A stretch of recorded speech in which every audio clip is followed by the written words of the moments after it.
Hello, everybody, and welcome back to Skyblock Kingdoms. I hope everyone's having a great day today. Today, we hopefully finish the bottom of the mountain, because it is halfway done. Actually, a little less than that. I don't know, but we're going to try to finish this today, because obviously right now it's a big gaping hole. So, yeah. But before we get into that, congrats to EA Car on being first again today. Also, congratulations to 3 different people. Samuel Cunnington. Samuel Cunnington. Congratulations on 25 check-ins. That is awesome. Can we get some one of us in the chat, please, for Samuel? Also, both A. Nikki and Quicksilver Fox. Congratulations on hitting 100 check-ins. That is a crazy amount of check-ins. Congratulations to you both. Can we get some one of us in the chat, please, for those guys hitting 100 check-ins? Also, Little Potato Queen with the 55 stream streak. Also, hello, Lord Coffee, the Mighty Joker, long time no see. Tito, Love My Bed Dumb Lullaby, Tiger Was Live, Lonely Smiley, Roger, Flamingo Seeker, Angels and Rose. Hello, guys. Welcome to the stream. Also, hello, Marina. Welcome in. How you doing today? Becca T, Invalid Vacation, The Spider in Your Shoe, Anime Wolf, Marzi Pop, Alien Trapdoor. Hello, guys. Welcome to the stream. I hope we're having a great day today. Today, we build, and it's going to be fun. I'm excited. And I have a good topic to talk about today during the building, because I want to talk about 2 different things that are on my mind. One of them is PNG tubers, which is something that technically I have a PNG tuber. And the other thing is character creation, both for D&D and for content. Just came to say hi. All good. Also, Paul Julie, welcome in. Kyoko, welcome in. Hi, guys. But yeah, today should be a fun day of streaming. So, let's see here. I need to change how this works. So it's loading a single layer set here. There we go. Perfect. Albie still thinks we should have had MS Paint PNG tuber. I was lurking in Megabytes stream earlier. And they were using a PNG tuber today, and they explained it the same reasoning I have a PNG tuber is the one they have there. Also, Mighty Joker, has been a while. How you been? Basically, Megabyte has a PNG tuber because she, whenever she's feeling low on energy, she can, instead of having a face cam, she can just run a PNG tuber, which allows her to relax and stream for longer, which I think is pretty cool, because then it's you know, still a part of her brand, different thing, you know. Hey, Mathers, thank you so much for subscribing. I appreciate that a ton. Can we get some yippies and crunches in the chat, please, for K Mathers? Thank you so much. Ooh, I'm a DM. Okay, good, Marina. Okay, good. I'll need your help with this conversation. I've made so many PNG tubers. My favorites are silly ones. I've given for aim to absolutely ridiculous ones. I like worms. The worms are silly. Also, Leia Reads, thank you so much for subscribing as well for 14 months. Can we get some yippies and crunches in the chat, please, for Leia? How you doing? But yeah, I have a couple silly PNG tubers. Like I have the Walter PNG tuber and the pear, right? Those are PNG tubers. Then I have an actual PNG tuber that I can use, that I haven't been using because I just haven't, but I could, and I might someday. Oh yeah, speak of the devil. There he is. There's the PNG tuber. So hold on. That one, there's Walter. And then here's my actual PNG tuber that I made. That's like, not I made. I commissioned from Frizz McWiz. But the Walter PNG tuber is a silly one. The pear doesn't show up on the screen. But yeah, so I have a PNG tuber here that I can use. But then I have the silly Walter one that I like so much too. But I made a gold farm in my autocrafter, but it doesn't work. Could you explain what's going on, or do you need to see how it looks? I can't explain anything over text. Unfortunately, because of the way Redstone works, I can't just have you type text to me and me go, oh yeah, that's why it's not working. Because it's not how that works. You have an autocrafter, but it doesn't work. Okay, what's wrong with it? Is it hooked up to Redstone? Is it, what's the problem? Boop. But yeah, anyway. Oh, wait, hold on. There we go.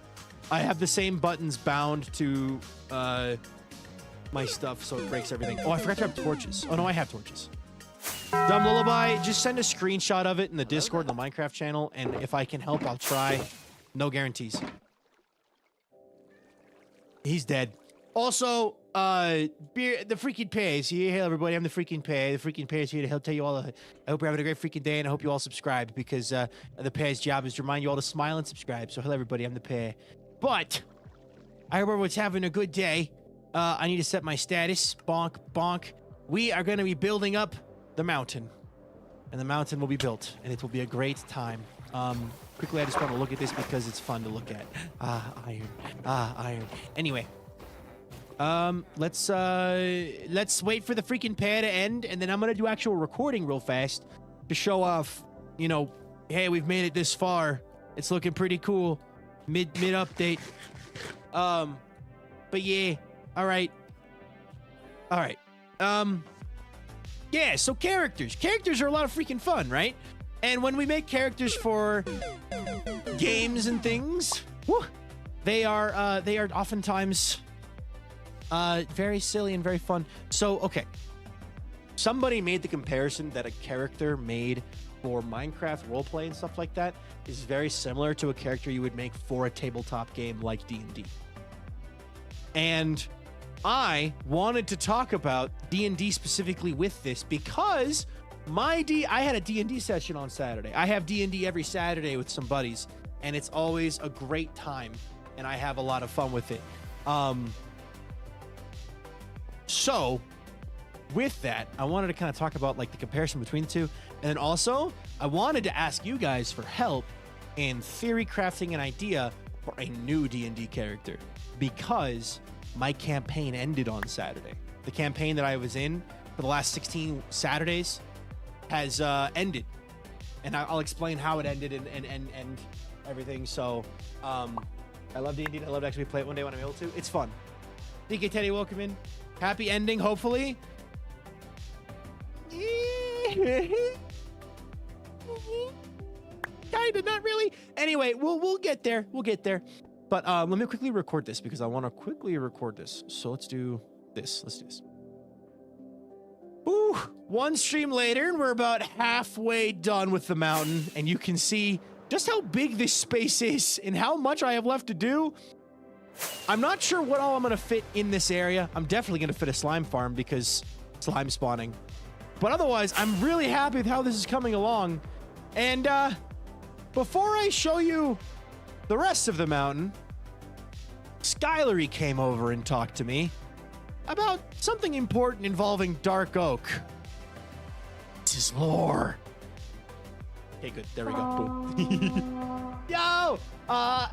Evil Cow. Thanks so much for that follow. I appreciate that a ton. Because of you, we're now up to 20,007 followers, so thank you very much. If you want to tell us your day's going, go for it. If not, don't, it's up to you. We're happy to have you. Welcome to the stream. I have been comparing TTRPG music for a while now. They're very similar, and I think MCRP should borrow some tools from the TTRPG space. I'd like to learn more of your thoughts. Nice, matey Joker. What's your favorite D&D class and race? So my last character, his name was Fredfoot. This is from the campaign. Just you guys do short campaigns? No, Marina. I joined the campaign that had been going for 2 years.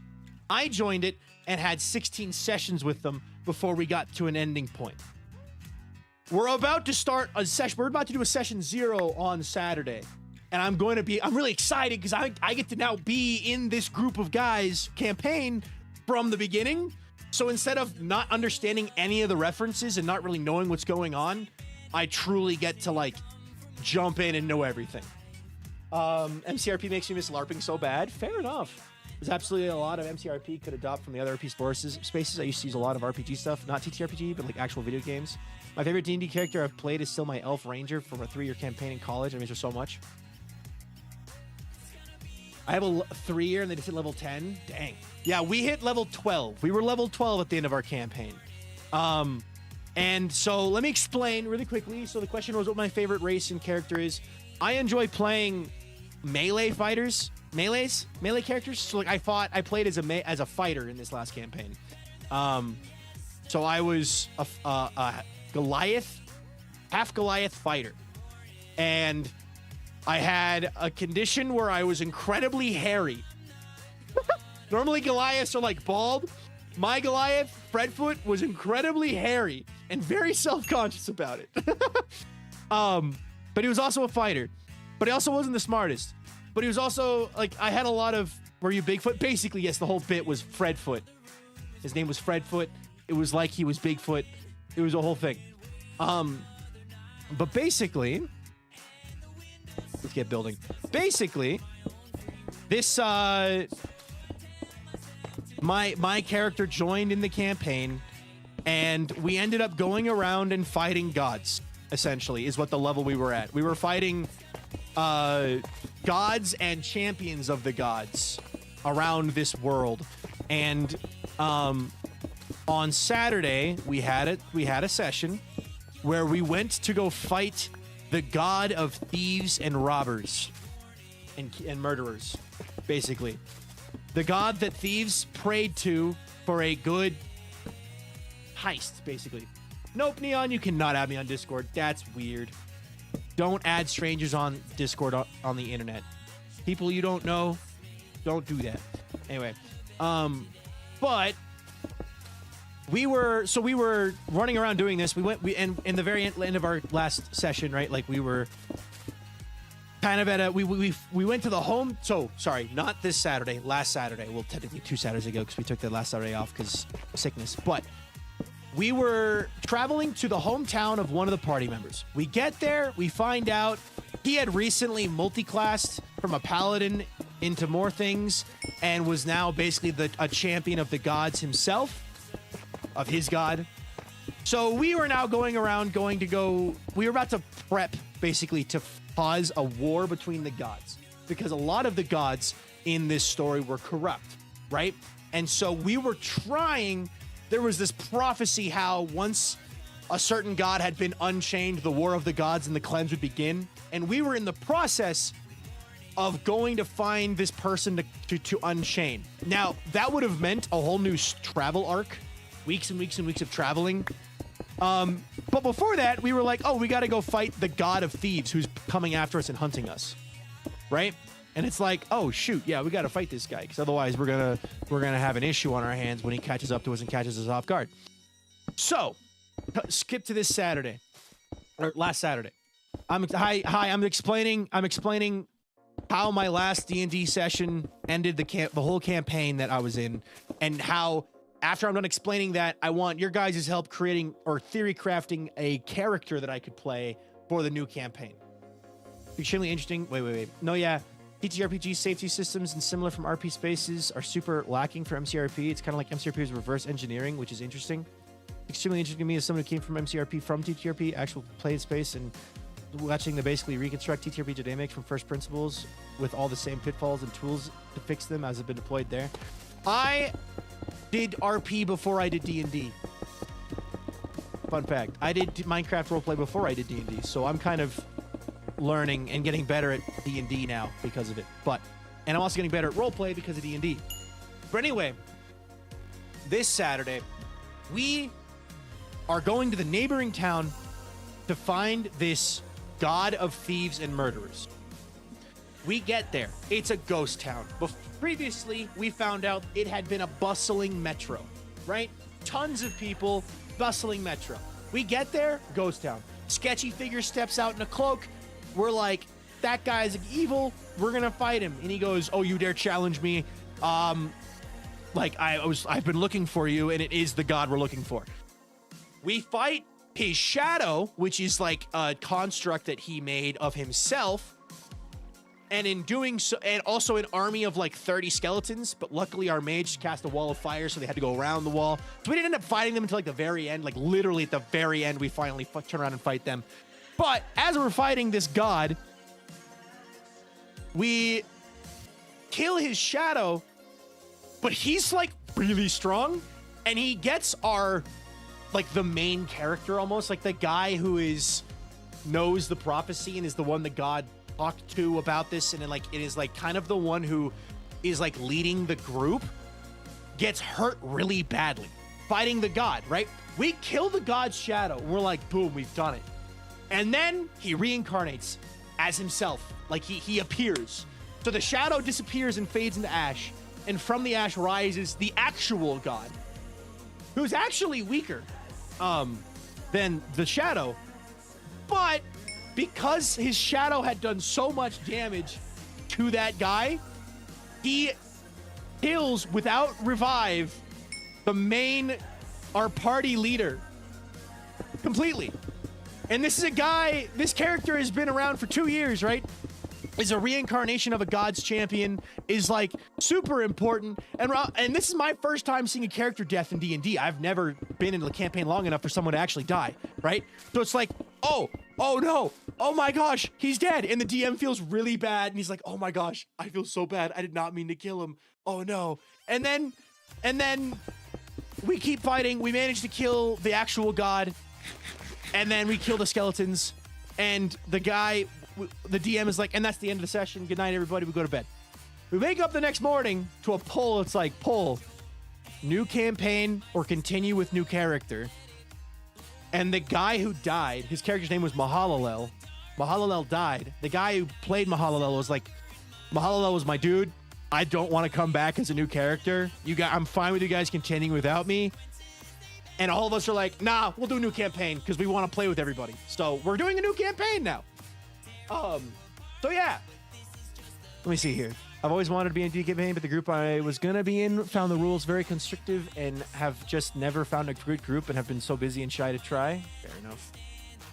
I also think an MCRP should consider further separation between character player. I think a lot of conflict with the ideas of boundaries, creator control of character interpretation, which is a problem that TTRPG spaces don't really tend to have the same way. Yeah. You may be interested in other TTRPGs more than D&D. D&D is fairly crunchy, rules-heavy game, so if you feel constrictive, it may just be considered something lighter and more narrative-focused, like a Power by the Apocalypse game. That, or just playing with the right group of people.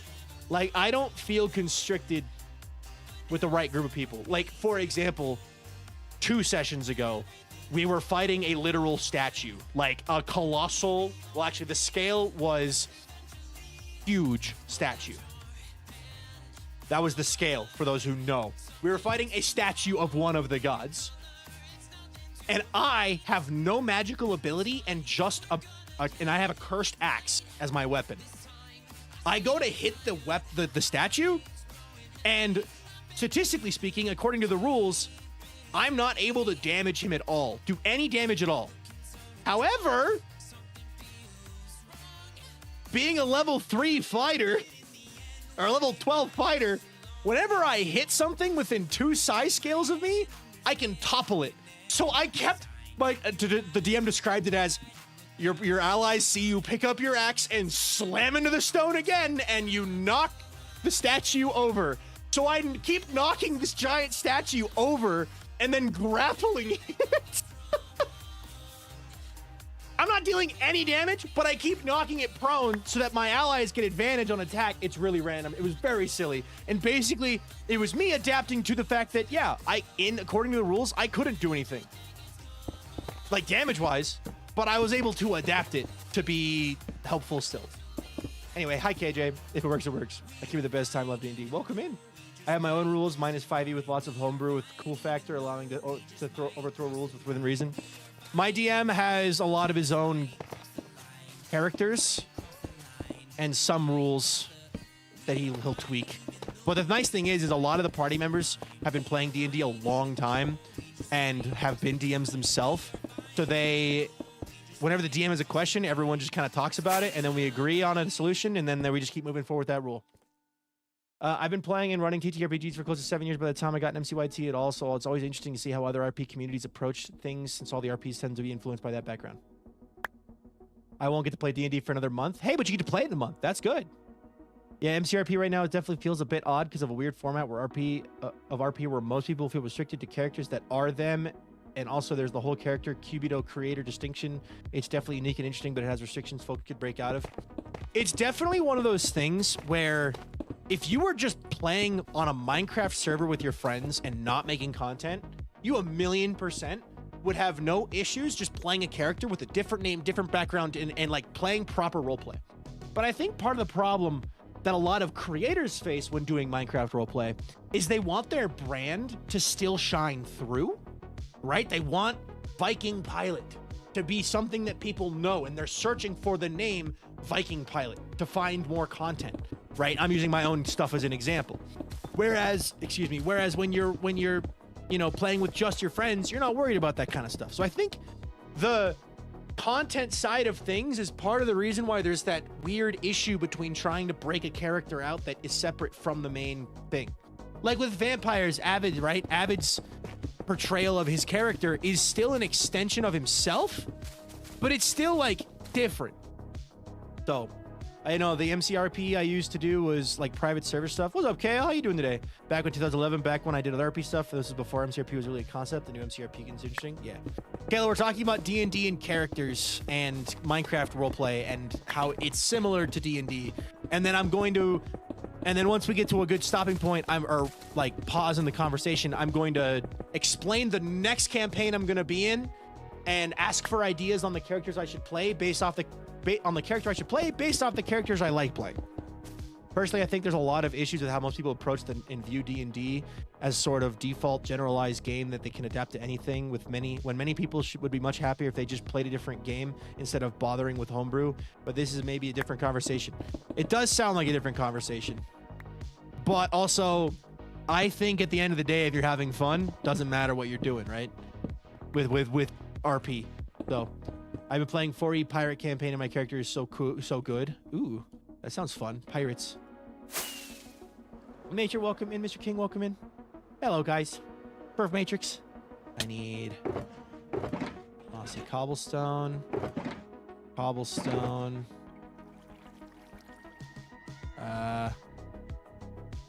Andesite. Let's see, I need moss. Andesite. Tough. Cool. All right. Anyway, yes, but people could be having more fun.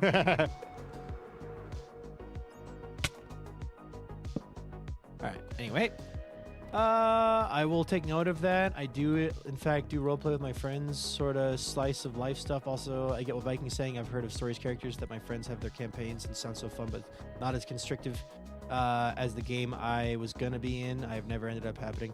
I think a good with D&D. A good DM makes or breaks the entire thing.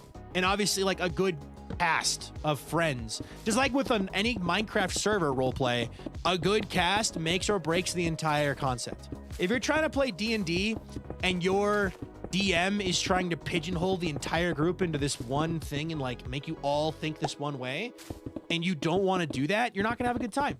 But if you're all on the same wavelength with the same concepts and ideas, you're gonna have a good time. Thank you, Aaron. Welcome in. It's fun to see how people with different RP experiences approach MCRT because I feel like it informs a lot about when you have folks who have done a lot of RP format versus folks who got into RP through Minecraft YouTube. Yeah. I got into it through Minecraft YouTube. So, of course, now that I'm doing it for fun outside, I'm like learning new ways to think and act and do stuff that is going to help with the way I do stuff going forward in my own content. So, yeah. The cast of these and it's in our shelf, singular shelf sheet. The cast of these and it's and our singular she. I don't get the reference, but I believe you. Hi, Davcon. 85 stream streak. Let's go, dude. All right. But yeah, I very much enjoy... Aw, dang it. Okay. I very much enjoy roleplay and D&D and stuff like that. And the fun thing about roleplaying in Minecraft is that you're like able to picture the actions and do things. Whereas in D&D, it's a lot of realm of imagination, the theater of imagination, where it's like you're doing these things, but you can't see the physical portrayal of your actions. I love the World of Darkness games we've been playing. Oh boy, hold on. Lots of text. My current group jokes about calling themselves the rehab table because all of them were burnt by other players' DMs. So far, it's been a really wonderful group and I have fun and respectful. Nice. My main D&D group is a mix of more experienced players and newer players. We've been going for 2 years in this campaign. I still have to remind some of my friends to remember their stuff, but a good DM can really make or break a game. Yeah. And this is why Session 0 is such an important context for TTRPGs. If everyone is on the same page from step 1, it makes it a lot smoother. That's another thing about MCRP kind of does, but could probably use more. A Session 0, honestly, it'd be really fun. Just be like, hey guys, new season of SBK. Who wants to do a Session 0? Okay, here's the plan. Here's the setting. Let's make characters that fits within the setting. Okay, cool. Like, that'd be a good way to word it, honestly. My friends and I are kind of set up a stream recorded MCRP series, but since none of us really have a brand, we're probably just going to go a little wild with the different characters. For example, he, and NB will be playing any pronoun gender fluid character. RP is draining, but super worth it when you get the right group, and gender is really fun to play with. Yeah, I've been saying it for years. D&D in campaign in Minecraft would be so cool. It would be really cool. Like a proper, you are doing D&D in Minecraft, not a, oh yeah, we have some mods and it's similar, but like, no, like you are playing D&D in Minecraft. That would be cool. The character creation was done fully through dice rolls for each thing, which to me meant I couldn't choose the type of character I wanted since the traits would impact the character and the personality. Oh, that sounds really different. Whenever I do character creation, you know, the DM will explain it's either you're rolling dice or whatever, but like you're still able to pick like, okay, this character is this race, this class. Generally speaking, as this points by is the better way to do it in my opinion, but the imagining part is where your artist friends come in, and I say as the artist friend who's not drawn a single scene, even though I want to. I have a certain type of character I like playing. Fair enough. We should have dice in this game. Yeah, it'd be cool. It'd be cool. But yeah, Michael Bobo, welcome in. Alora Minty, welcome in. I see Lou's Minecraft as an alternative for virtual tabletop maps before. I have not personally, but I believe it. So let me quickly read you guys what my DM sent us as something to keep in mind, something to think about while contemplating your new characters. Here is the elevator pitch for this new campaign I'm gonna be in, okay? Also, hold on. I've always done standard array, whatever it's called for stats. Thinking with group vibes is something I think MCRP hasn't quite grabbed yet because a lot of MCRP is missing the RP guides, establishing rules, etc. because that's not standard to the format, but it's classic like Forum RP and other RP games that just used to. What do you mean by that? Can you explain that? I have heard and would like to do D&D Murder Mystery. I think that'd be interesting. Okay, so here is the description of this campaign that we're going to be doing a session 0 for on Saturday. The city of Galandrang. 12 years after the Empire of Man destroyed the floating city of Galand and hastily rebuilt the city on the peninsula and named it Galandrang.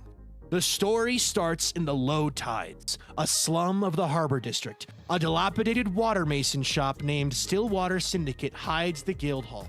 The Lord Commander Hepsilon Barnabas, adopted son of Emperor Hector, leads the town guard. The guild makes offerings and sacrifices in the honor of Nixvale. The city is governed by a ceremonial elven lord, while being under the actual rule of a human governor. Theft, corruption, and disappearings are common occurrences and mostly ignored by the city inspectors. The next campaign is going to have characters who live in a morally gray world because they are trying to join an assassin's guild. They won't be the best of people. So that is the description of the campaign I'm getting into. Become a Fish hopes this helped. Could become a fish man. I've never done that before. If you're looking for to find characters similar to your MC Avian Race Berserker, you can fly per se because you can make him bulky and then give him a glider using momentum. Oh yeah. I'm not sure what that means, but yeah. I also really want to set up an amnesia campaign for my friends. That'd be fun. Become a fish. Classic setup for a rogue, but that's almost too easy. Swashbuckler the rogue. I could be a cool fish. I could be a cool fish. Welcome home. Nope, she didn't actually come inside. The garage door just closed. But yeah. But like that's the campaign description. Gonna be more morally gray, right? I've never played a rogue before. The characters I normally play are barbarians and barbarians and fighters. So yeah. Welcome home. There's a sea elf race for D&D. I don't remember where I found it though. My immediate thought is disillusioned member of the town guard could go battle master fighter for that, or a ranger. I could play a ranger. I've never played a ranger before. A ranger would be cool because then it's like, you know, it's ranged fighting. It's still, I like focusing more on the physical fighting. My brain, I love watching my friends do the magical stuff, right? Because like the magical stuff is really cool. But like, I don't like playing where I have to track spell slots. I don't like that personally, so I just choose to not play those kinds of characters. But don't listen to being a pirate. Become a fish broken oath paladin. Oathbreaker fish paladin. I could do that. Rangers are half casters. Yeah, I could do that. Bird race. Strong but can fly, stealth, sneaking hard. Okay. Magic is rough out there. Yeah, you're so real for that. And the thing is, too, a lot of the people in the campaign are familiar with magic systems, the magic system, and they are good at them. Now, of course, I don't want to assume they're going to pick a magical race, but it's still like a... Hello. Oh, hold on. She's got her hand behind her back. Did I close my eyes? Oh, she got her passport. Let's open it for the whole class. No, I'm kidding. Congrats. Wait, look at us twinning. Look at us twinning. Gray hoodie gang. Oh, man. Yeah, we're talking... I'm wearing black pants right now. Well, I'm wearing my blue pants, but they can't see that. They can only see the tops. So... This is one top party on the bottom. Yeah. Anyway, we're talking about how I have to make a new character for D&D for this Saturday. Also, I think my girlfriend would like D&D a lot. She's just scared, I think. I think you would like it, though. Because you get to play the fantasy hero. You get to have fun. You get to be cool. I'm not offering you to join the campaign. You wouldn't fit in. I'm kidding. But I think you would have fun. Like, you and your friend could do something because she likes it. So you guys could find maybe a week to play. Oh, well, I thought you said she liked it. Anyway, yeah. In Form RP, there's usually a big rules pitch with your basic RP etiquette overview and how folks are going to approach the RP, often with a check to ensure everyone understands it, an overview of the RP story, and a template to give character info and any other stuff, boundaries, etc. It kind of sets expectations and allows characters to be vetted if it's an open RP. I've seen it in RP games as well, and they're more adjacent to MC format, but obviously games built for RP. Okay, looking great. Thank you. I never remember if I had a hunter mark. Wait, rangers are casters. But most of the time all you're doing is casting hunter's mark and going to town. Okay, and hunter's mark is like you're guaranteed to hit something. You're never playing 2014 and 2024 rules because my suggestions is a rangers might depend on that. I don't know. I think we're playing 2024 rules. Yes, it does. It's anyway. Albie has played one spellcaster, cleric, bard, and he only used guiding bolt because Albie could not bother with anything else, to be honest. Fair enough. I love playing skillcatchers, but there's something so satisfying about playing with a barbarian fighter that does not go down ever. Yeah, playing a fighter is nice or a barbarian is nice because you are the front line, and it's fun. I usually play casters. The spell slots make me happy. I should probably try to play physical attacker. That's fair. Hi, Leia Reeds. Go underneath. Perfect. But yeah. Also, hello, Pink Dinosaur. Welcome in, and Blake and Cheat Gamer Tag. I believe we're playing 2024 rules of D&D. So, if that changes anything, but to be fair, I don't really worry too much about like what rule set we're using. Just making a character and having fun and learning as I go. So, because I'm still newer to the whole D&D, so. First time playing D&D, I played a Tabaxi Druid and had decision paralysis every fight. Fair enough. But like, I'm just thinking about this session 0 and what we're going to be doing, right? And obviously it depends on what the rest of the cast of guys choose to do. Like, if everyone decides to go physical fighter, that'll be interesting. Yeah, 2024 took a lot of class abilities from Ranger and said, just use spells.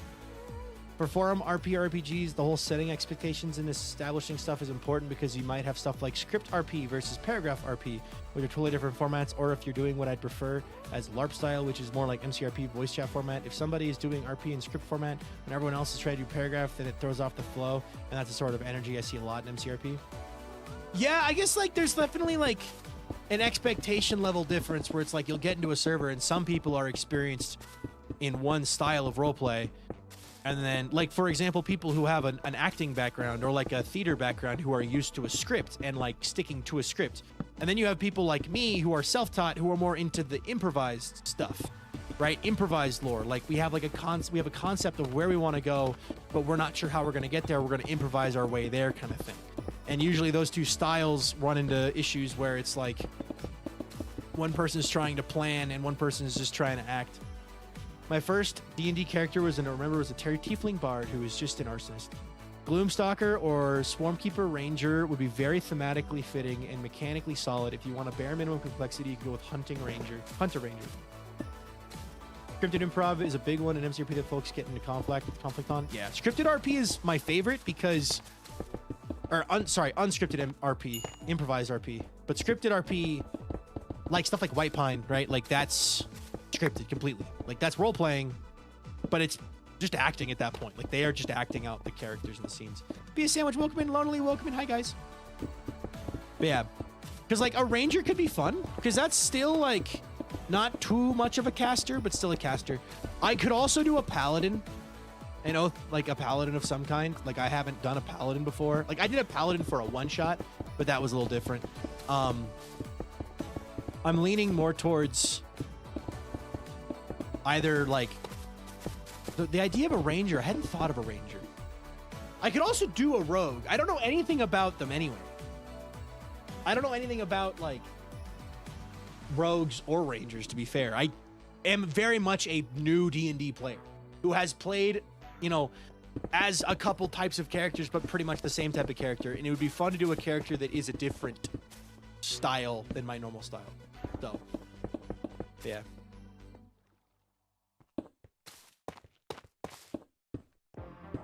Yeah. Also, I definitely think for like next season of SBK, like I will be doing things a little differently. I think it would be good to balance tone more explicitly with servers. It becomes especially noticeable in servers like SBK where people are, at least in theory, doing individual lore that can be very different tones, which might come in conflict if these tone clashes. For example, like silly goofy Birch gods getting involved with horror movie hive mind plotline. This kind of thing is ideally should be touched on in session zeros. Yeah, the issue with something like SBK is that it's 22 or 26 or whatever many people, right? Like it's a bunch of unique creators coming together with their own ideas and trying not to step on each other's toes. It's trying to be like, yeah, go do that. That's fun. Like have fun with that. And then when they come across each other, you're like, oh, well, actually, shoot, well, yeah, your hive mind is a bit different vibe, so to say.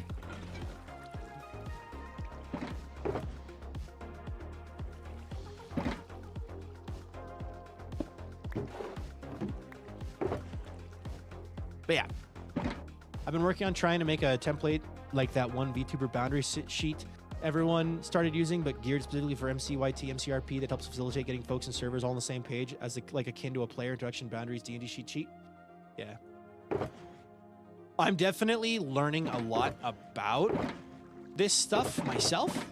And like when it comes time for season 3 discussion to start, like I have a lot of ideas I'm going to present to the rest of the guys, see if everyone is on the same page and see if people want to take it that direction or not. And if they don't, we'll work out something else, like it's a balance of 20 of the 20 odd creators. So hello, Eclectic, welcome in. Skill as in skill checks, by the way, not just in case. Rogue is a very skill check based like a bard. Like, yeah, got it. Hello, Force Ashy, welcome in. Hello. But yeah, thank you so much for that follow as well. Because if you are now to 20,008 followers, so thank you very much. If you want to tell us your day's going, go for it. If not, don't, it's up to you. But welcome, we're happy to have you. Welcome to the stream. Did I just see a torch? There's 2 torches down here. Well, okay.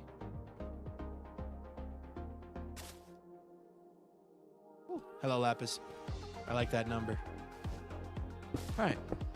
But yeah. So yeah, morally gray characters. Ranger could be fun. I might do that because ranged attacks are cool, and it would also change up the way I think about things. Because usually when I'm playing a D&D character, right, I compare them in my brain to how I would play Overwatch characters. Because there are certain Overwatch characters, because I played a lot of Overwatch and TF2, right? So those 2 games, kind of, my brain kind of learned various fight tactic ideas based off of that. So Rogue and Bard are some of my favorite. Yeah, that's why ideally you focus on tone rather than content. You can fit a lot of different types of lore in the same total area, so that at least the very least viewers don't get jump scared when things are suddenly wildly different level than they have been for the previous 8 months. Rogue and Bard are some of my favorite classes. I always have a lot of really chaotic fun with them. In our recent characters, I was a tone-deaf Bard because he kept rolling under 5 for music-based rolls. Oof. The VTubers boundary sheet is definitely a good system, and I'm glad the MCYT community has picked it up. But it's definitely getting clearly geared towards VTubers, so there are spots where it doesn't quite cover MCYT needs to be tweaked for that. Taito, is that the one that I have as well? Like that one where it's like almost like an ID card with like the slider and then like the various boxes, and you have like the okay with, check with me, don't do box? Is that what you're talking about? That one? Okay. I was like, I think I know what you're talking about, but I'm not too sure. So.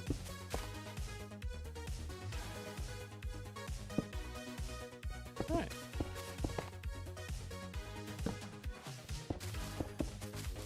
Whee! Yeah. Okay. Okay. So what race? We've kind of narrowed it down to maybe like a ranger. Maybe. I'm kind of leaning that way because I've never played a ranger before, and it's not a strictly magic user. So, fish, Triton. Is Triton the name of the fish man? What weapon would a fish man use to be a ranger? Because rangers use like bows and arrows and crossbows and ranged weapons, right? That's the entire bit.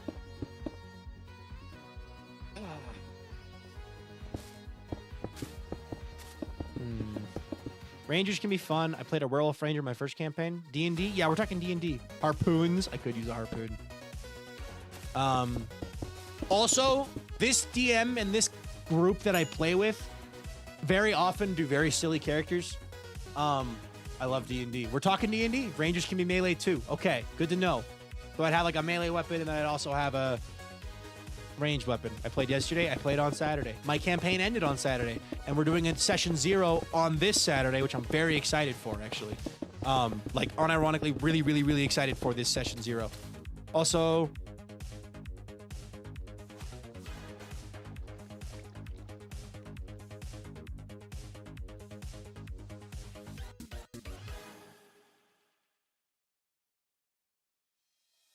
harpoon would be very funny when you're a fish and you have a trident for melee. They are classically ranged, but they're more very flexible. So if you want more melee focus, you can make that work very easily. I think I would want to play into the ranged concept though. Triton, Sea Elf, Water Genasi, Grung are a few aquatic races like Triton. Well, I don't have to be an aquatic race. It's a big city, right? Like it's the city of man.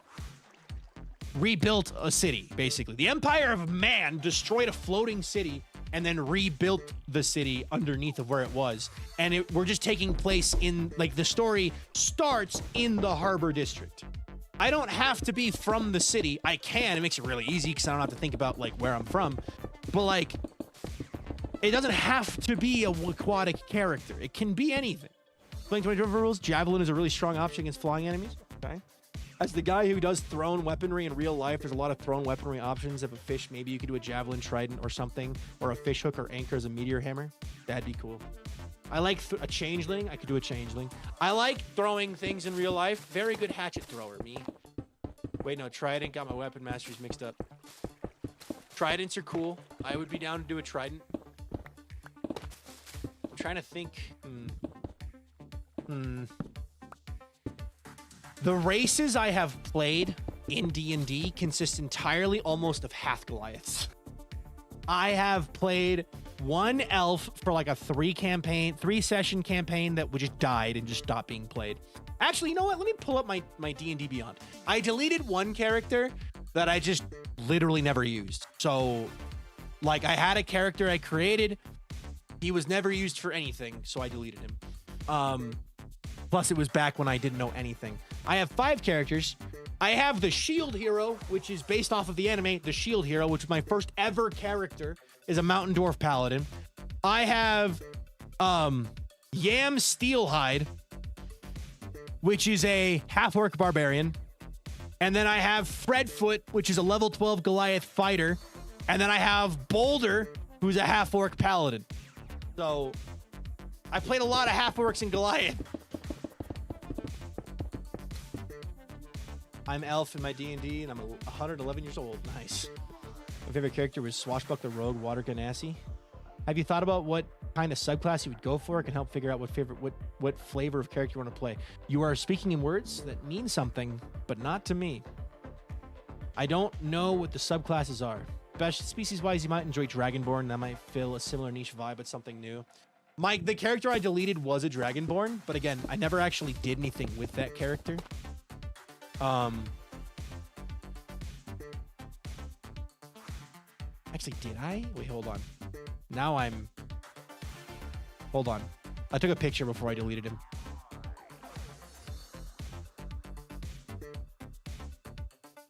No, I didn't. That was a different guy. I had a Dragonborn fighter, but didn't do anything with it, so... Probably for a one-shot. Bam. Species-wise, might enjoy Dragonborn, yeah. Subclasses are what I suggested earlier, like Gloomstalker, Hunter, or Swarmkeeper. Okay. You know you can export them as PDFs? Well, now I do. There's interest. I know way too much about character creation. No, that's good. That's why I'm asking. I figure, because also, like, I can use this knowledge for improving my own content as well, because I want to make fun stories with fun characters that you guys enjoy, right? And, like, doing Minecraft roleplay... I'm gonna learn a lot from doing actual roleplay with D&D. Hi, I stand here, welcome in. My computer is reading and acknowledge my Wi-Fi. Fair enough, welcome in. I've always done elves or homebrewed races like pixies. Fair enough. But yeah, okay, so... Okay. Dragonborn could be fun. I think it's still happening in the same city, or the same universe. Busybug, welcome in. Smashbone Cowgirl, welcome in. I've always done elves, yeah. Albie uses to export before deleting. Uses as Albie doesn't D&D anymore. Got it. Good to know. I'll do that next time.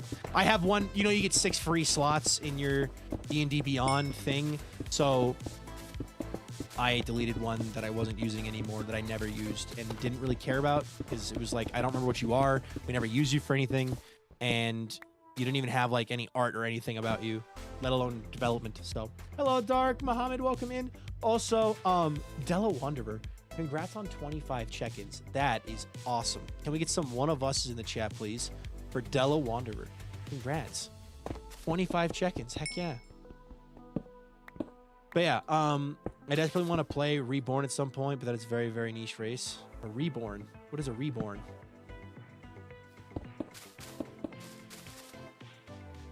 But anyway, yeah, okay, so another thing, actually, let me quickly, this is an important detail. So this group of guys who I play D&D with love making wacky characters to play. So for example, we had Lorian, the book construct. Do you play server Cubecraft or Hive? Nope. The book construct Lorian. He was literally a construct created by one of the gods who was just a living book. And every time he bought a new book and learned what was in that book, he could add it to his stack and grow. And he was being influenced by the books he was reading. And by the end of the campaign, he was like 12 feet tall and very, very powerful. The other guy was Buddy the Elf. Buddy was a bard who, Buddy was a bard who, if you've ever seen the Omni-Man pose meme, his whole bit was that if you weren't looking at him, he was making that pose. And was very morally questionable and dirty. Why don't I play Hive and Cubecraft? Because I play on my servers that are fun. I don't play with... I don't play on public servers because I don't like playing on public servers. Not quite so stealthy, but a Gloomstalker, but no less effective. The Horizon Walker gets a handful of abilities that help him travel beyond planes, but main gimmick is the teleporting. That'd be cool. Teleporting around in combat? I would love that. No, awful? Yeah, no, he was horrible. It was a lovely character. No, the way he played him was awesome, but the character itself was so bad. So yeah, but yeah. It's a subclass of Ranger. That sounds cool. Okay, Horizon Walker. I think there's a reptile-based race you could do with a sewer gator, kind of like a themed character, but it's city-based. We're not going to stay in the city. If it's anything like the last campaign, we're not staying in that city. It's just that that one city is where we're starting. So, do you like play with me any mod in Minecraft? I don't understand the question. Can you retype that? Become a kobold and make it everyone else's problem? I think, yeah. I'm hoping a DM says yes to you being a cameo character. Wait, what? That sounds so silly. It is very silly. I gotta get a couple characters for Cameo and Amnesia campaign. The Amnesia campaign sounds like fun. Where you don't know anything about yourself and you're trying to learn as you go. Can you believe that DCI is starting up soon already? Actually, no. Yes, because I don't know anything about DCI's schedule. So, I don't know when DCI stuff works versus when it doesn't. But now I know that it's starting up soon. I love this song. This song is silly. Anyway, okay, so what would be like a silly character? Not like silly necessarily, like having to be silly all the time, but just like what would be like a fun one? Like what's one detail that we can use that I can use that's like a quirk of the character? Maybe it's finally time to play a character that's actually just stupid lucky. Like a character that isn't the smartest, has very low intelligence. Bye, Solar. But is lucky. And like uses dumb logic to get stuff done. Like for example, I kind of turned Fredfoot into that a little bit, like attacking a statue with his axe just to knock it over and grapple it to give his friends advantage, right? Like hardcore survival or creative. Hey, Dark Muhammad, that still isn't a question. Do like play with me any mod in Minecraft? I don't understand the question. Are you asking if I want to play Minecraft with you, or are you asking if I'm playing survival, creative, or hardcore? I'm playing survival. If you have allergies and when you sneeze, you accidentally teleport. If you use Horizon Walker, you still have full control in combat. That would be funny, actually. If Lucky is the first thing that comes to mind, is Halfling, because you can re-roll Nat 1. Okay. Halflings get a luck roll combined with Jack Jill of all trades. You can easily play a least intelligent character. Okay. Okay. I could also do, like, instead of going that route, like, I could play a character... I'm on a mouse. I could go a character that's more... let me see. What's another fun quirk that's, like, fun to play with? I do not want to play with you, Dark Muhammad. Thank you for asking, though. I got my own server and friends to play with, so thank you. All right.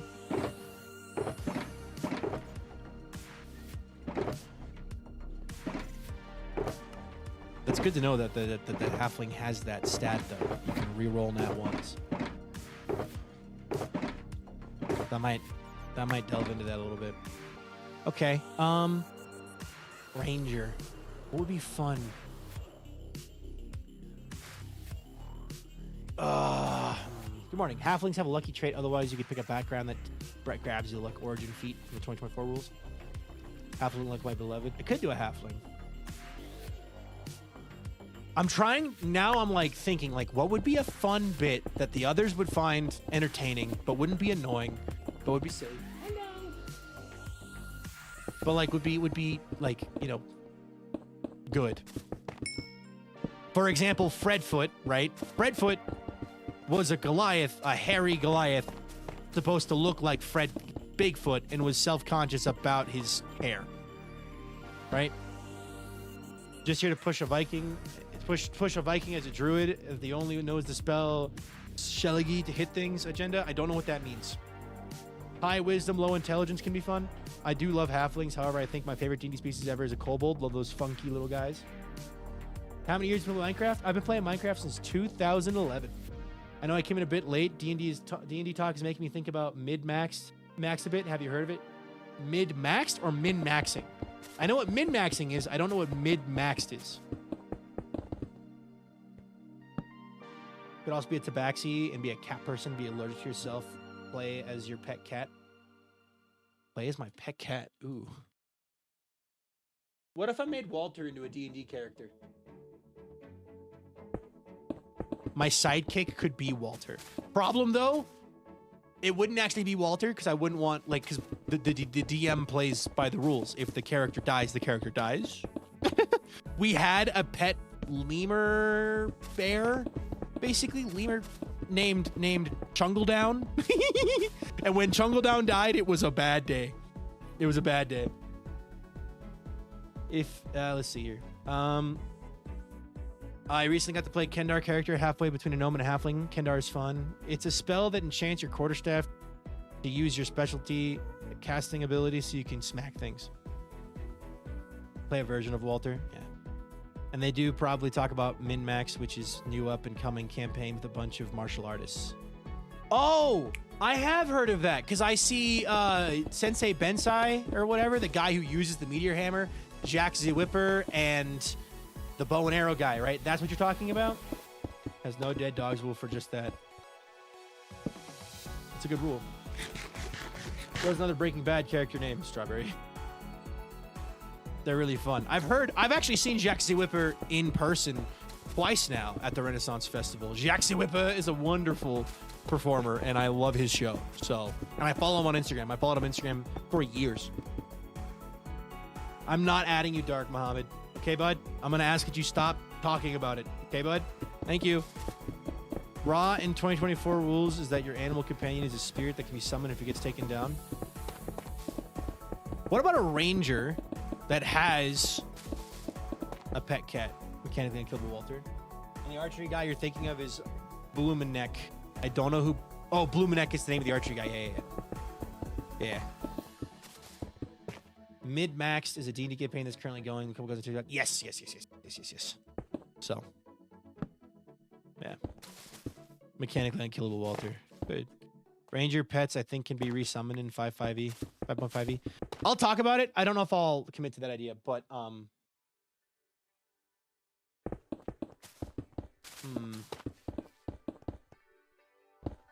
let's talk about sick.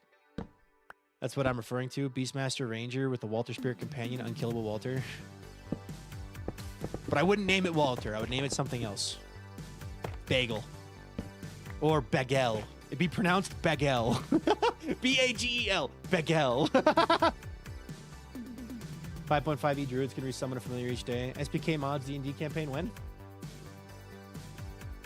I like the idea of a Bagel. That'd be silly. But, yeah, okay. I'm still stuck on the bit, though. This is my legally distinct companion, Cranberry. Okay, hold on. What would be a silly idea? I'm still thinking about what would be a silly idea.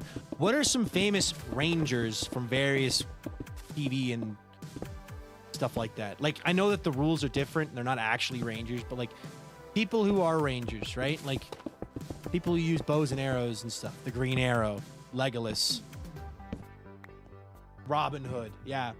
I've seen Sescarni once, but I haven't seen Jack Z Whipper. I saw Sescarni and Jack Z Whipper together. It was great. Unfortunately, because of the contract thing with his usual fairs means he wasn't allowed to perform at my favorite fairs. Oh. Competing fairs in a certain radius. Interesting.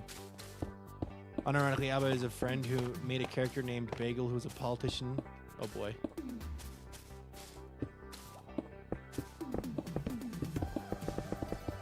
Now I'm thinking about, like... I don't know enough about the races in D&D to, like, properly...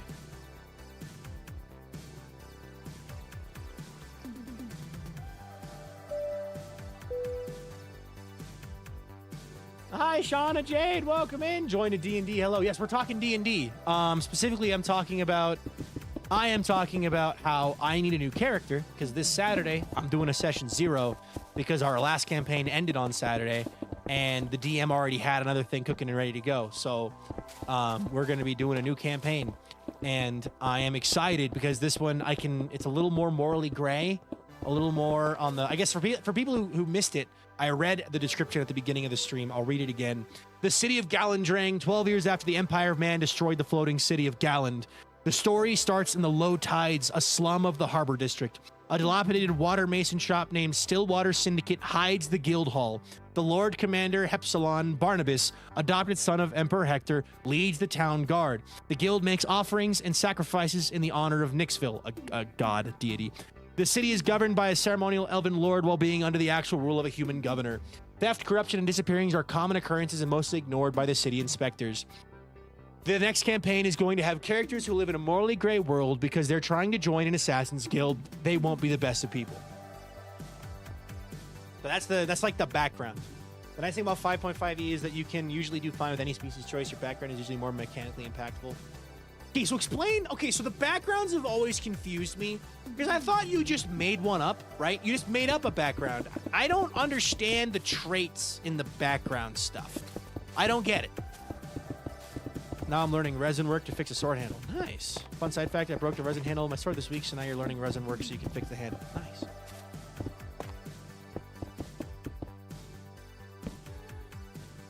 I'm trying...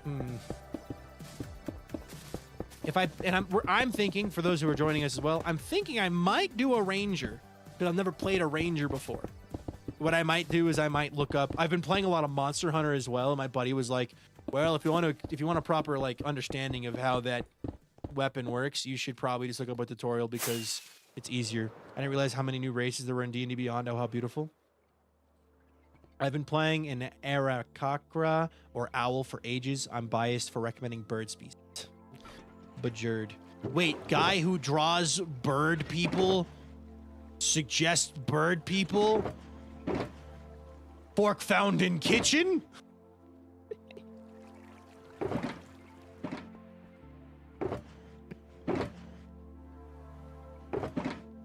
No, who would have thought? Yeah.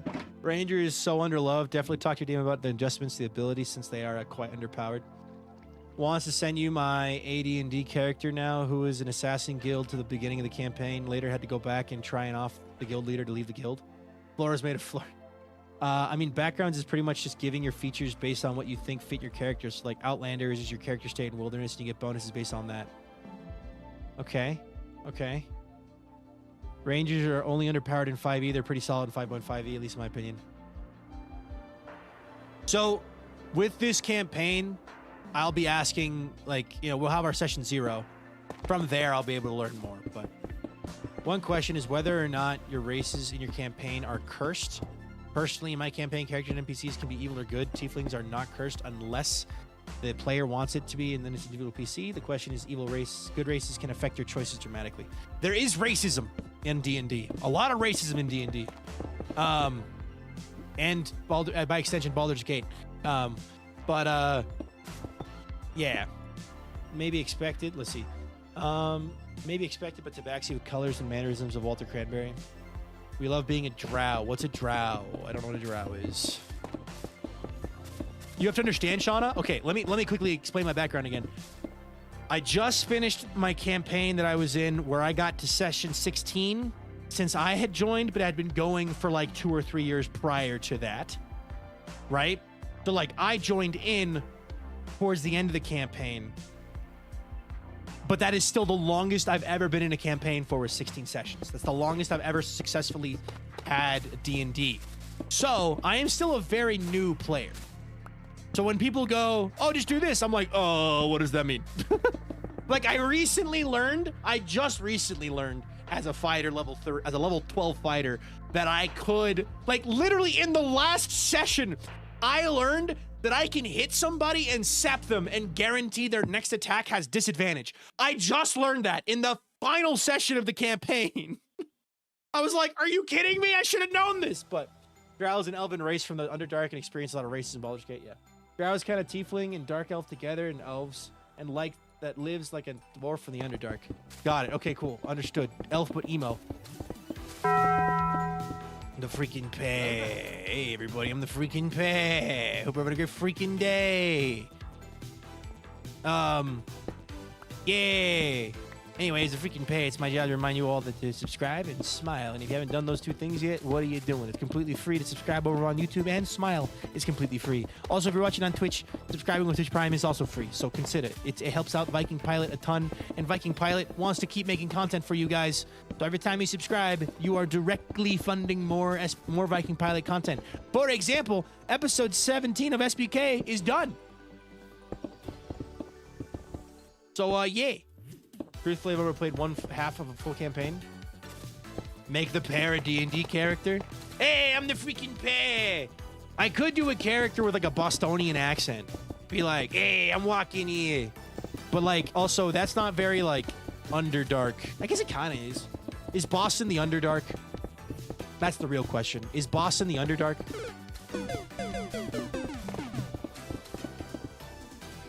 We don't tell the pear, but I made pear cobbler a few weeks ago. That was divine. It should have been a crime for tasting that good. Pear cobbler, that sounds good.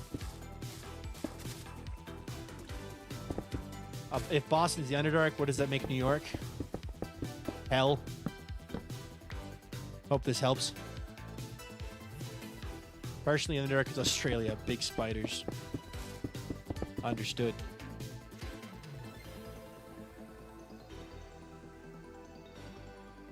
Boston can be Underdark if you want. Oop, okay. No sleep. Spiders mentioned. Okay, so yeah, so like I'm still thinking about this, like I need to pick a race. I need to pick a... Would a halfling ranger work? Would that pair well together? Because a halfling, the whole bit of a halfling is they are half the size of a human, of a normal human, half the size. Hence the name halfling, right? A halfling ranger. That would work? And then I get the luck stat, meaning if I roll a nat 1, I can undo the nat 1. Halfling ranger is great. I have one in my current campaign. That'd be so funny. I like funny. Funny is nice. What are the... They're essentially hobbits. Okay, they're like hobbits. Okay, okay. So what would be the name of a tiefling ranger? Not tiefling, halfling ranger. I think it might be hard for them to use a longbow. But yeah, halflings are fairly adaptable.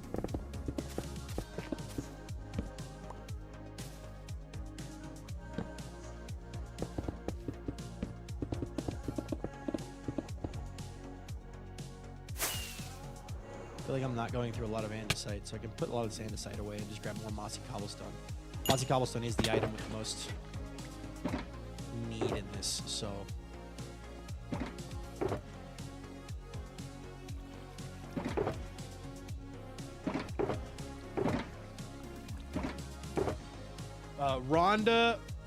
Ranga Short Shot. I could do Short Shot as the last name. I mean, I'm trying to remember what the naming conventions are for halflings in Dungeon Meshi. Yeah, because Dart would be a fun one. Dart. Time to lock in and work. Good luck. I miss D&D, man. I've only played solo for the past 5 years. Solo D&D? How does that work? I genuinely don't know, so I'm open to learning. Just gonna grab more cobblestone. Dart Short Shot would be a fun name. That'd be a fun name. Or Dart Shot. Short Shot is funny. 2024 seems to allow small races to use heavy equipment with no penalties, so disregard what I said about longbows. Dart Short Shot is a good name. Dart Short Shot.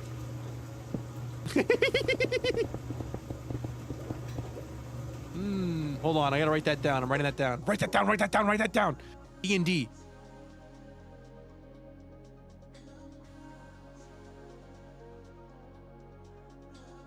Okay. Wrote down Dart Short Shot, Halfling Ranger. Did you find a trope? I have not found a trope that I like yet. I'm trying to think of a silly one-off, like... Not one-off, but like a silly individual, like what is the quirk? What makes this guy quirky? What makes Dart Short Shot quirky, right? Also, I am going to play him as a he-him guy because easiest for me to just focus on the other roleplay effects if I'm not worried about gender because I'm most comfortable with my own gender being... What the heck? The heck and heck? Okay, anyway. I'm playing as a he-him, so he'll be a he-him. You have short issues. I could be sensitive about my height.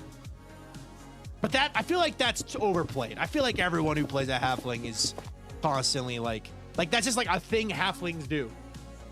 Halflings are just constantly fighting people about their height. You know what I mean? Like, I feel like that's just like a normal thing, not a trope that I have to specify.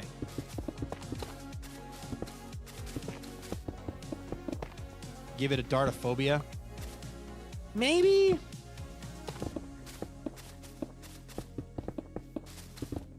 Could be a visual gag, too. Short Shot. Maybe he's got a really pointy nose. Dart Short Shot with a really pointy nose. A lot of solo D&D is either using pre-generated campaigns or by leaving everything up to random dice rolls. I have an entire book that walks you through different circumstances you'd run into a solo game, such as towns and NPC dialogue, and how to use random dice rolls to determine how the game responds. That's cool. Talk about how you're the perfect height and everyone else should be shorter. Bro loves arrows but is terrified of needles. That could be a fun trope.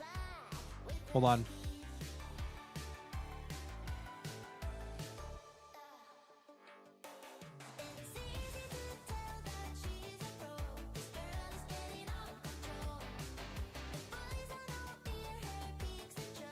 Okay.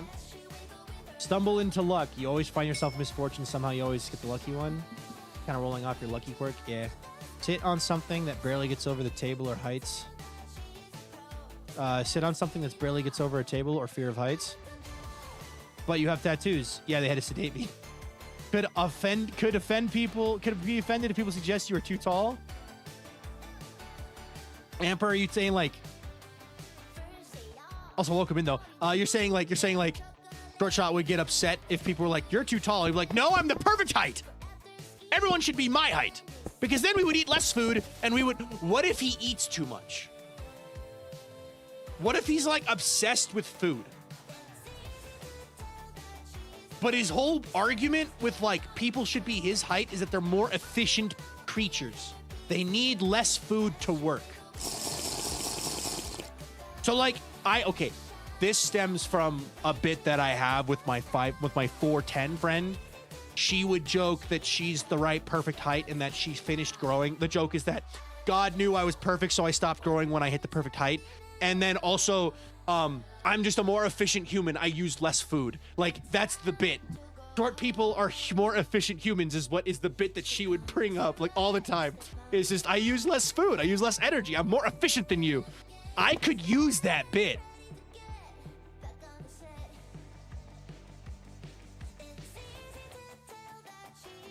A halfling is the most efficient hunter on earth. All of the hunters are plotting comparison. Yes, but what about second breakfast?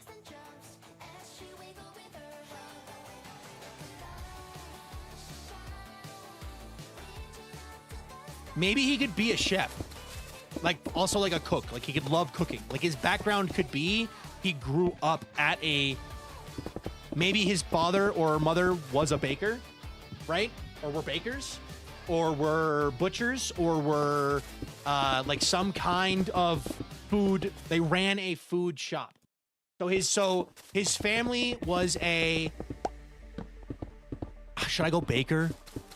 Should I go tavern owners? Maybe they just own a tavern. Something about hunting party with a normal height hunter gets smacked in the face by a branch, but Dart just walks underneath it without noticing. I like that. Okay, so yeah, so like he could be, his background could be his family runs a tavern, but he had like an uncle who taught him how to use a bow, maybe, right? Like, and he loved using a bow and arrow, but he also loved cooking. So he could be like a guy who has experience. But why would he be... Okay, so now why... Now, if we go this route, why is he in Galandrang? In the slum district? Trying to be... The thing is, he's trying to become an assassin. Family runs tavern. Each family member has different food specialties. He cooks to bring home meat for tavern cook. He could. But why does he want to join an assassin's guild? That's the thing. Like, that's our... Why is he here? Why is this session 1 happening in an assassin's guild? Right? He wants to join an assassin's guild because he's trying to make cover closest to the operation. He wants to be the master chef. He wants to be the only chef remaining. Okay, wait. Wait. Couple options here. 1, he's actually just crazy. And he thinks the way to become the best chef is to kill all other chefs. 2, somebody ransacked and stole his family's secret recipe, and now he's making it his mission to steal everyone else's secret recipes. Also, Unlucky Felix, thank you so much for the raid. Welcome in, guys. How was your stream, Felix? What you get up today?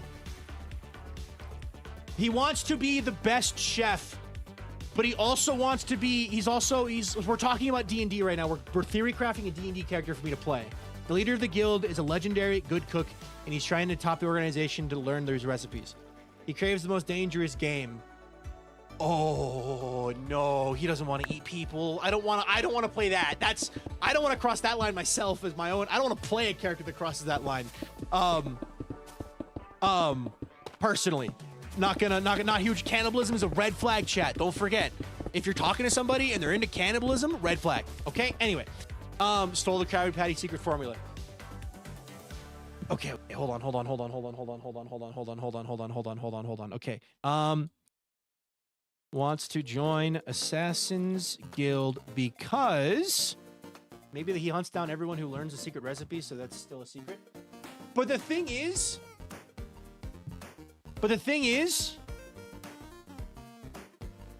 like,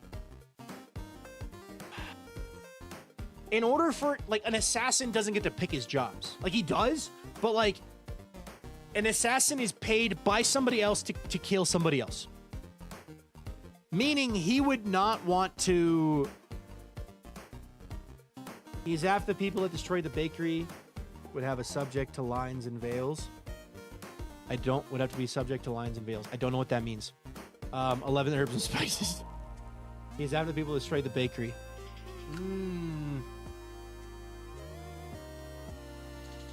Maybe his family ran a tavern and everyone in the family had a different specialty in cooking. And that tavern was ransacked by thieves who stole his family's recipes and killed everyone in his family but him. He was out hunting, and that's why he wasn't killed. He was out hunting, came back home with his game, and the family, he found his tavern destroyed and his family killed and his recipe book missing. That could work. And he's now on a quest to hunt down... He got Tanjiro'd. Yeah, he got Tanjiro'd. Yeah. Now he's on a quest to find the people who killed his family and also retrieve all of his recipes. And that could let the DM play with that, because he could be a recipe book and the DM could, like, have it be where the guy who stole it was, like, giving away the recipes because he didn't need them. Right? Or, like, sold the recipe book off or something. That could work. And he's trying to go into the Assassin's Guild because he figures Assassin's Guild would have ties to people who would know who killed his family. But also, he's a morally great character. So, that feels too heroic. That feels like the backgrounds of things. Lines and Veils is a TTRPG to do where during such as the other group creates a list of lines, things that do not exist in the setting and will not come up. And Veils, things that will be PG-13, and Fade to Black if they come up that exist that won't be role played out. So what you're saying is my campaign plays with glass walls. There is no line. Let me just say, one night at D&D, we finished up our shopping trip, returned to the tavern, and the question was asked, is there a brothel nearby? By 3 separate characters, not mine. And for the remainder of the session, I had to listen to a lot of performance checks. No graphic details. However, anyway, yeah. Performance checks. Anyway, glad to explain that. The most tools, and I think would be useful for MCRP. Oh, no, totally. I definitely think that's a good thing. You playing. Oh, yeah, no. All of the guys in my party are older than me. By a few years or whatever. Like, they were the groomsmen at the wedding I went to. I was invited to the groom party, like the bachelor party with these guys, went out drinking with them. Like, we're all adults. Yes. It's very funny. Other version, you end up taking rogue levels as Assassin requires. You could try and make D&D Sanji, where you try to improve in knife skills. You could also end up making Zoro Sanji. That'd be fun too. I like the idea of Dart Short Shot, though. I'm really into this idea of Dart Short Shot. But the idea of doing... That would be fun. Okay. What if we keep it simple? Hold on. Instead of having this tragic backstory, What if the reason he wants to join the Assassin's Guild, his family is still alive and running a successful tavern, but he wants that tavern to be the best tavern. And he wants to become an assassin so that every time he kills somebody, he can steal that person's recipes. So like if he gets sent out to kill a tavern master, he wants to then search the entire house to find the book of recipes and then take that book of recipes and send it back home to his tavern. That would be a lot easier and less dramatic and tragic and have to worry about. That'd be fun because he wants his family's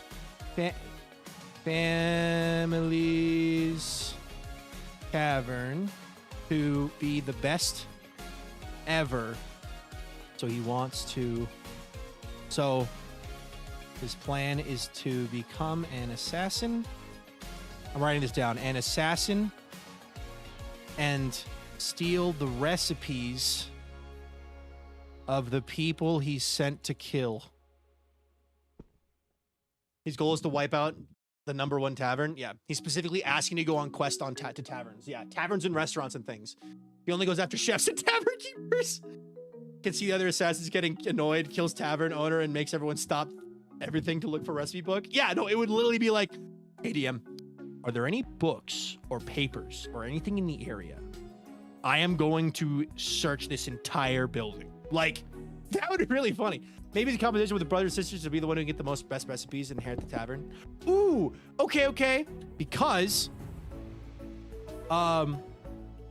his father says whoever can bring home the best recipe gets the tavern as inheritance. That's good. All right, we have a mission for you. How many Michelin stars they got? See, the book thing as a good bit that also DM could totally utilize for plot stuff.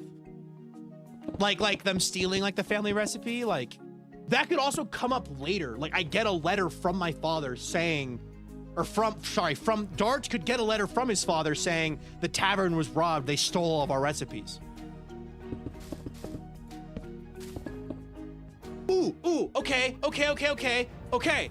No idea. We're gonna keep going. We're also, for anyone wondering what we're doing, welcome in. Hi, what's happening today? We're currently talking about a D&D character that I think I'm gonna play. Dart, short shot.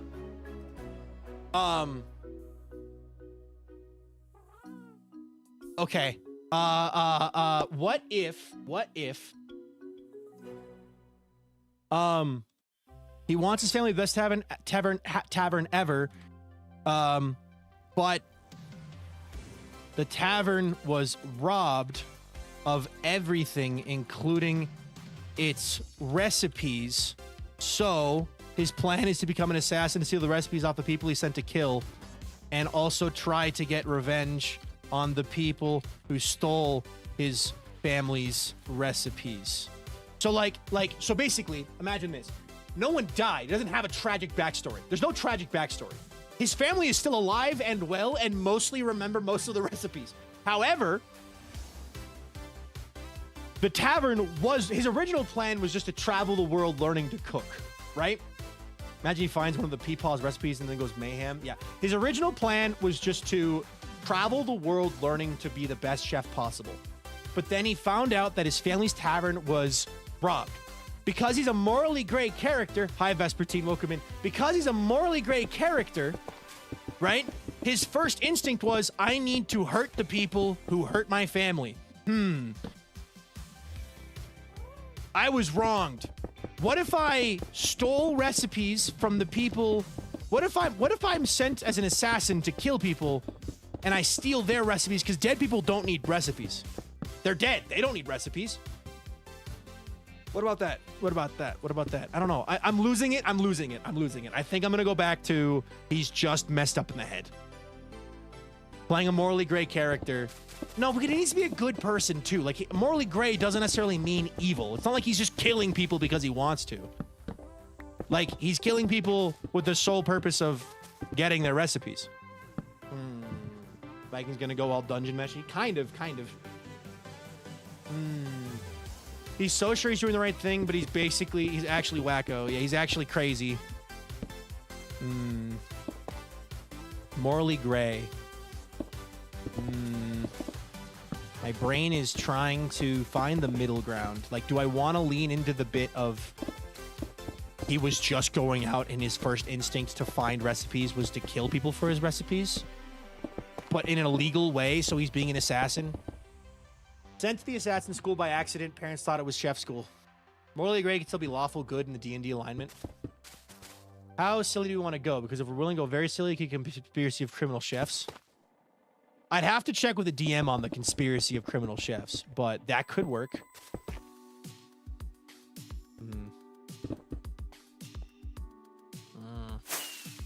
D&D alignment is dumb. As long as you have a rule set you follow, you are lawful.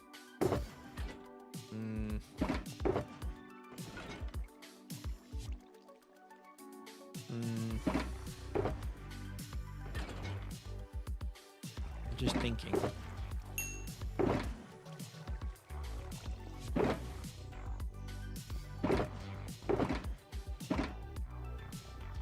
To do a bit where he's going to the cooking class next door to the assassin agency and got lost. Could. As someone asked someone for the recipe that he loved, they jokingly said, "Over my dead body." He took it seriously and found out that was the most efficient method. I personally treat alignment more like a suggestion than a rule, more important to have fun with the character. See, I say morally gray and not chaotic good or chaotic neutral. I'm thinking morally gray. When my brain thinks of morally gray characters, I think of people like Deadpool, Wolverine. People who will kill without remorse, but still will go, but actually, wait, I shouldn't kill this father of four because he's a father of four and he's actually trying to feed for his family and he hasn't done anything wrong. Or, actually, I probably should save this town, and if I save this town, they'll give me their recipes. Yes! That's it! That's it! Hold on.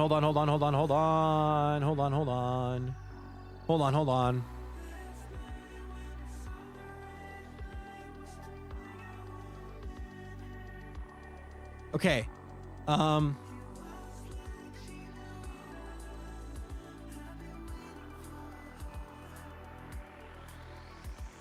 Is willing to save people in exchange for recipes. So, like, sure, and money.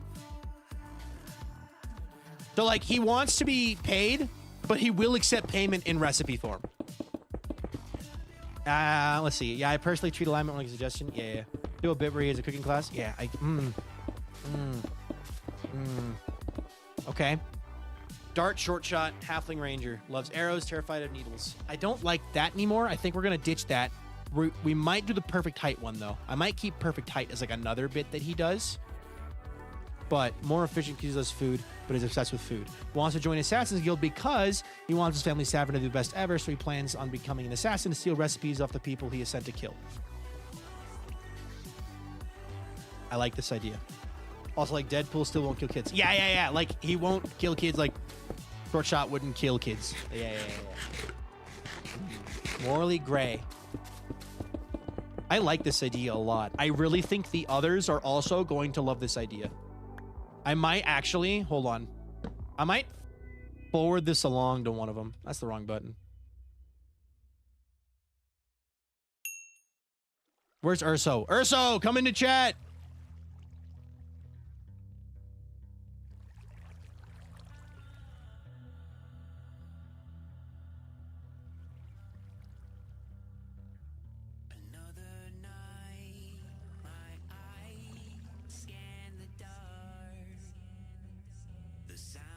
I think the core conflict of it all is just morally gray and Assassin's Guild have to go together. Yeah.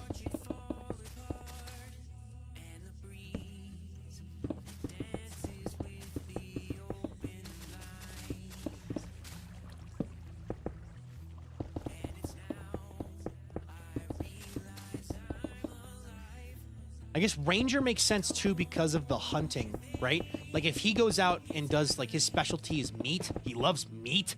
And like he loves grilling and he loves barbecue and he's all about hunting fresh meat and that kind of thing. The ranger role makes sense because he's trained with the bow for that.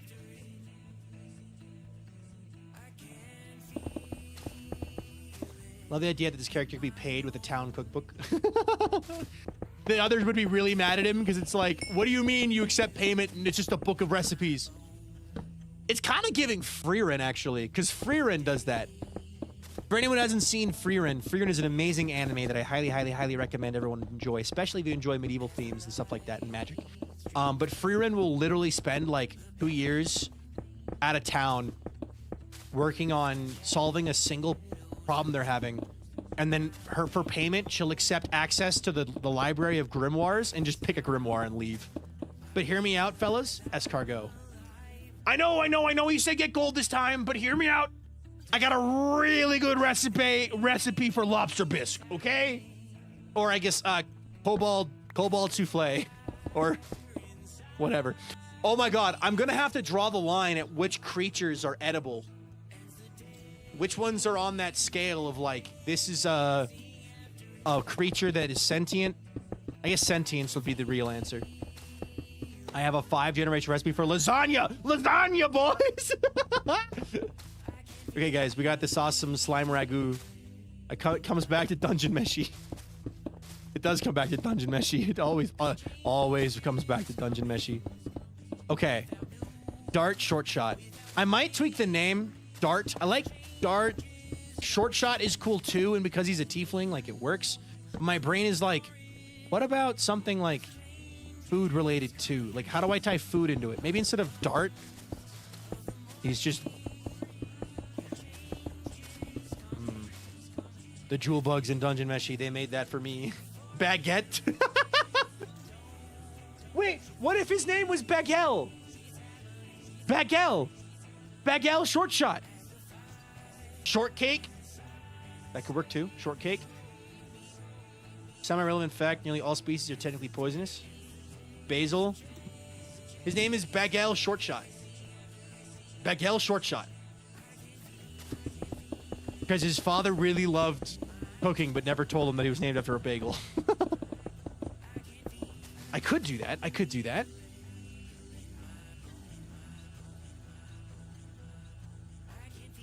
I'm gonna tweak the name. I'm gonna like look at the names. Dart Short Shot, Flash. I'm gonna go Bagel is gonna be Bahgel. It also depends on what D&D race you're playing, because Ericok Druid will eat largely vegetarian, but an orc or half orc would professionally be a full carnivore. They'll look at what creates edible. Maybe Dart is a nickname of his. Bagel Dart Short Shot. The nickname Dart could work. Yeah. Beef. Beef. Yeah, this guy's name's Beef. We don't know what his problem is. Also depends, yeah. I'll beef Zan. Bro discovered is named after a bagel and just doesn't want to talk about it. Jace with 100 check-ins. Congratulations on 100 check-ins. I play as a gelatinous cube. You'll be fine. How does one play as a gelatinous cube? Also, Jace with 100 check-ins. Let's take a moment to appreciate that. Jace, 100 check-ins is a very, very, very impressive amount. Thank you so much for checking in 100 times. Can we get some one of us in the chat, please, for Jace? Or not Jace. Yes, Jace. Also, my brain read Cat. Welcome in, Cat. Cat, Boo Spooks. Welcome in. Thanks so much for that follow. I appreciate that a ton. Because if you're now up to 20,009 followers. So thank you very much. If you want to tell us your day's going, go for it. If not, then it's up to you. But we're happy to have you. Welcome to the stream. TBF to him. I did have two brothers who were bosses IRL and realized one day their parents named both after cheese. How's Mountain? Nathra, Mountain's coming along. We are making progress. I'm a cube. I eat stuff. I swallowed fridge magnets, and that's how I communicate because plastic doesn't dissolve. That is crazy.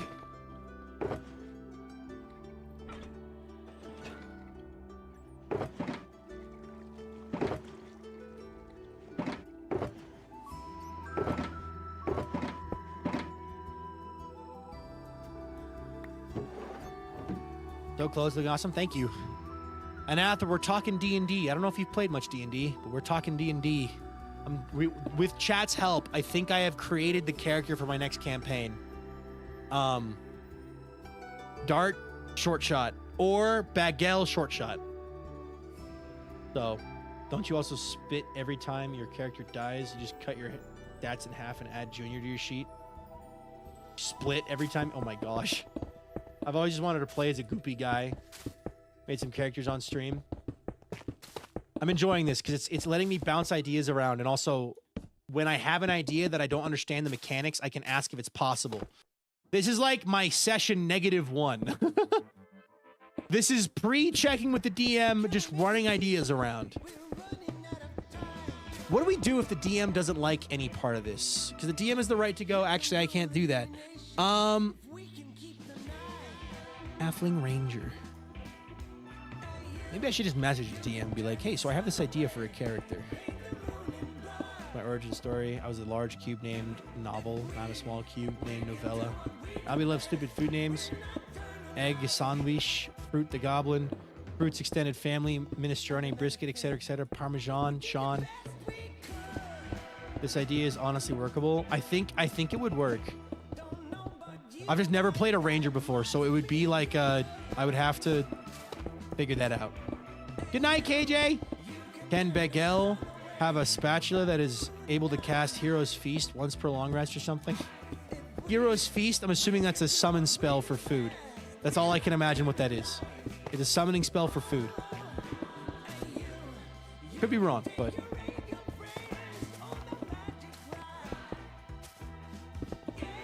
The nice thing is, on Saturday, we're going to have Session 0. As long as it's not canceled for Easter, we're going to have Session 0. And I'll be able to let y'all know on Monday if Bagel Short Shot or Dart Short Shot was approved. I played a mousekin named Noodle. Her siblings were roe, cheddar, cherry, apple, ravioli, cookie, and all things her mother craved. If you played fighter, you should be able to pick up ranger pretty easily.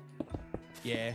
I will say I'm going to miss being a level 12 fighter. That was fun. My turns were just, I hit him. Rolls dice. Does a 25 hit? Yes. I hit him again. I hit him again. Like, it's just, fighters, high-level fighters are fun. Hathoria Ace, thank you so much for the follow. I appreciate that a ton because of you are now to 20,009 followers, so thank you very much. If you want to tell us your days, go for it. If not, it's up to you. We're happy to have you, and welcome to the stream. Now this has me hyped up as well to think of a character for like another project or server or something. I don't have something. Ooh, Charbroil Short. It's hard to go back from 3 attacks, action surge, plus 3 attacks. Once, yeah, action surge, yeah. 3 attacks, I action surge. I get 3 more attacks. Boom, boom, boom, boom, boom. I once played a whole line of characters whose last name was Backpack. Their ancestor was one who invented the bag of holding. I love making characters so much. It's such a whimsy time. Making characters is fun. And like, the issue with being on a project, like running a project like SBK, is that we only reset the server every 9 months, right? Like, we're like pretty much after this season, we tested out the year-long format. I think we're going to go back to a 9-month format. It means I don't get to make new characters all that often for any kind of content because I'm just in 9-month projects. Character design is delightful. That's why having random OCs on stock is fun. I should do it more often. I should dabble in drawing because I feel like I would enjoy drawing some of these characters. Like, first off, write the backstory, come up with a character mentally, and then try drawing them. I'm not a good artist, but then again, everyone says that, and you're never good until you practice, and even then you might be bad in your eyes forever, and that's okay. Join us. Yay, drawing is fun. Join us. I don't have the most free time right now, and to be fair, the free time I have, I try to spend playing with friends or hanging out with my girlfriend. But my girlfriend likes drawing sea life, specifically, so maybe the 2 of us can do drawing sometime. Anything worth doing is worth doing badly. Hopes his health helps. Yep. I've seen that before. I believe that mentality.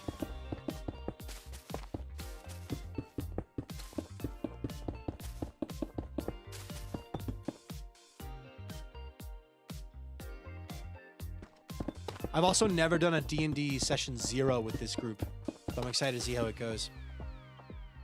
Nature drawing is very fun. I took class on natural illustration. It was a blast. Once I'm out of the Torment Nexus, I might try drawing again. I tried and fell off last time. Draw bad art. It's great. Character design and writing is my favorite hobby. My friend and I are currently writing characters and even our own Splatoon AU with them. Oh, yeah! Splatoon AU. Never played Splatoon. My girlfriend did though. Dart, short shot. Short shot. Short shot.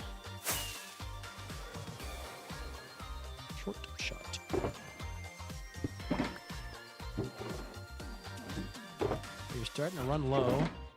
The other materials.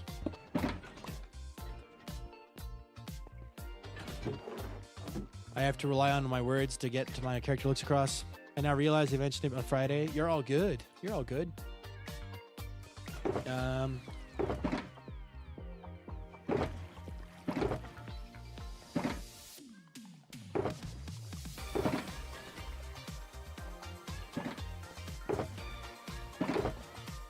Let me grab another stack of andesite.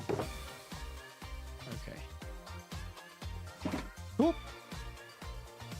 I'm the opposite. I gotta roll up the D&D with the drawing because I can't words. I also, maybe instead of drawing, I could also get more into writing. I like writing, like, I don't know how to describe it. Words. Yeah, that works. When I'm angry or upset, I'll write out, like, roasts and almost poetry with rhymes and stuff, which is fun. So, yeah. I feel like the modern era of social media, people are so used to seeing the best of everything, and they think they can't develop a new hobby if they're instantly good at it. But like, if it's something is fun to do, does it truly matter? Yeah, if you're having fun, that's all that matters. In my book, if you're having fun, you're doing it right. So, but yeah, I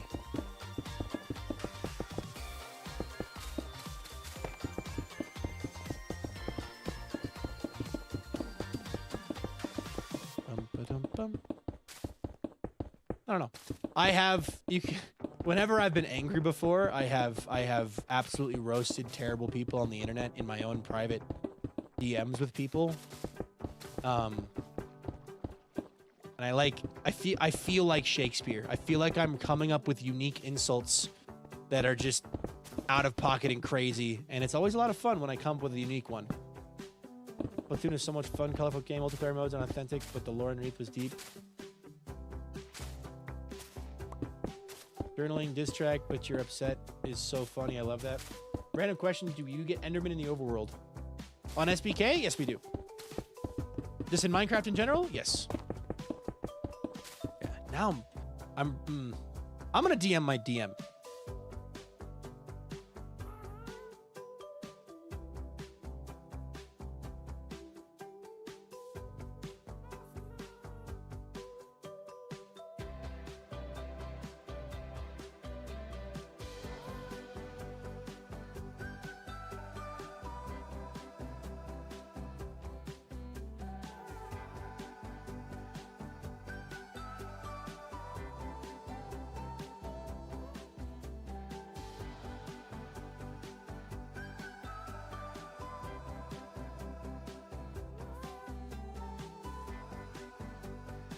All right, I have messaged my DM, which means I can start the process of clearing up, of getting Dart short shot approved.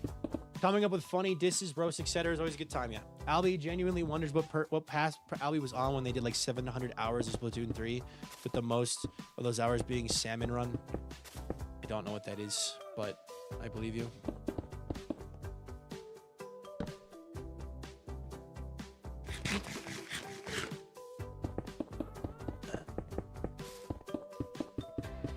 We're getting pretty close.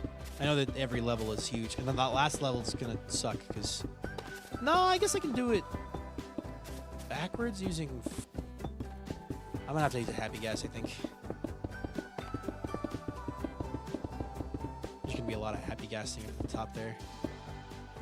Coming up with funny... Yeah. What else can Dart short shot... Like, what background would... Again, so now I'm going to ask more questions about how D&D works. Ranger stuff. Like, what background would work best with that? What other, like, details, like starting equipment? Like, what would be that? Like, what would fit with that? Because I don't know anything about D&D. I know stuff, but I don't know enough stuff. Diamond Run is a team game where basically the goal is to survive a gauntlet of aggressively harder waves of enemies. Artisan. Artisan could be a bit. What does artisan do? What does that? What does that grant me? Skills wise, knowledge wise, stuff like that. I think I have over 1,000 hours of Platoon too. Oh, jeez. Normal amounts. Normal amounts.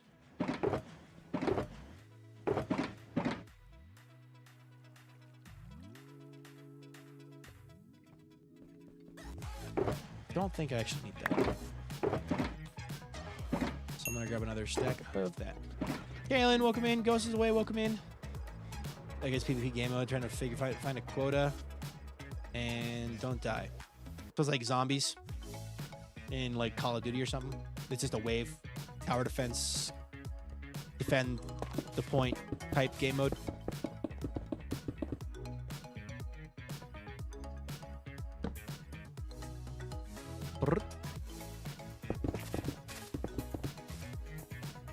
Depends on your world. You can do someone connected to nature and have skills in animal handling, or you can have a semi-modern setting and just have a job as a national park ranger hunting down foragers. So, Chaos, I realized you were not here for this. So, let me quickly recap. The next campaign is going to have characters who live in a morally gray world because they're trying to join an assassin's guild. They won't be the best people. The city of Galandrang, 12 years after the Empire of Man destroyed the floating city of Galand and hastily rebuilt the city on the peninsula. The story starts in the low tides, a slum of the harbor district. A dilapidated water mason shop named Stillwater Syndicate hides the guild hall. The Lord Commander Hepsilon Barnabas, adopted son of Emperor Hector, leads the town guard. The guild makes offerings and sacrifices in honor of Nixvale. The city is governed by a ceremonial elven lord while being under the actual rule of human governor.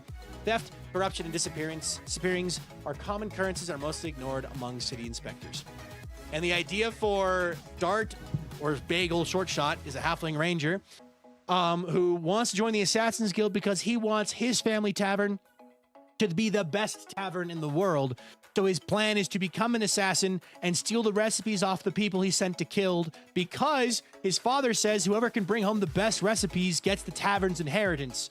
So he's willing to save people in exchange for recipes and money, or kill people for recipes and monies. And also, on that as well, his logic is, if I'm sent to kill a king's gonna have the best recipes. There's regular shamans and there's bosses, hammer nuts. Oh boy, drop gold eggs. Oh my gosh. On character backgrounds, it's worth seeing what your fellow players come up with too. It could be good to weave the character backgrounds together. Yeah.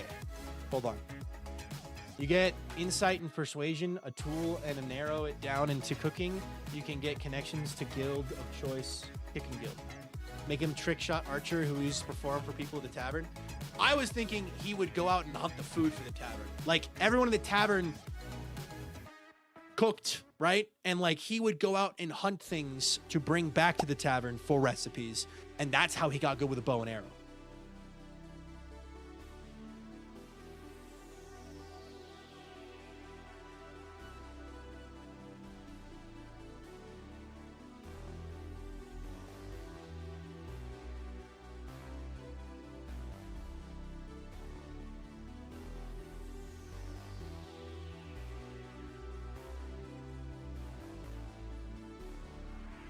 Okay.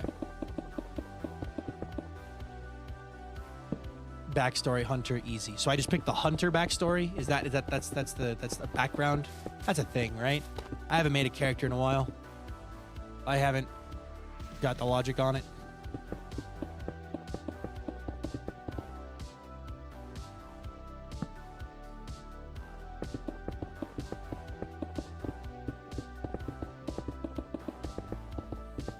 This has me excited. I'm really excited for Saturday. I haven't done, like I said, I haven't done a session 0 with these guys before. I just jumped right in. I sat down with the DM and came up with Fredfoot for this past campaign, but gonna pop baguettes in the toaster oven. Have fun.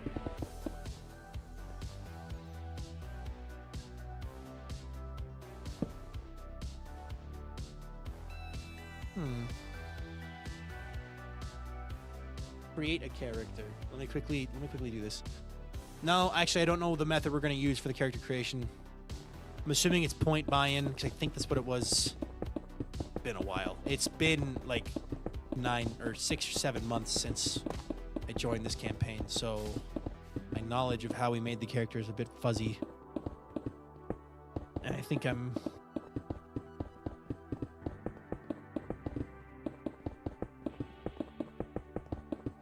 I haven't played a halfling before and I'm excited. Maybe I should just look up details. Hold on. Classes. Here we go. Ranger. View ranger details. All right. Primary abilities are Oh! GG! Anathra caught the eye stare at you from the Palo Kingdom. Nice.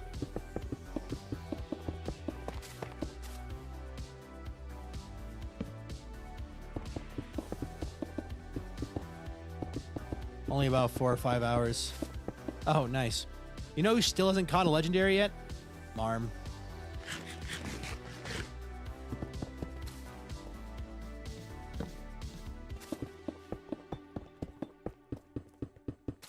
Whee! Now I can't stop thinking about my favorite D&D character I made from a campaign that got canceled due to the scheduling issues. Oh. If I created a character... Like if I create this character, Dart short shot, Bagel short shot, and it doesn't get used, I might just save him for a future event or campaign because like I like this idea a lot and I think it'd be a lot of fun. So, and I think it's worth reusing characters. Like if you can, why not, right? Why not? What am I missing? A bit more andesite would be good. More cobblestone. I think we're done with the blackstone.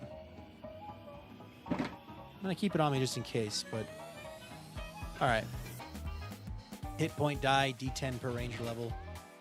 Saving throw proficiencies, strength and dexterity. Skill proficiencies, choose 3. Okay. Weapon proficiencies...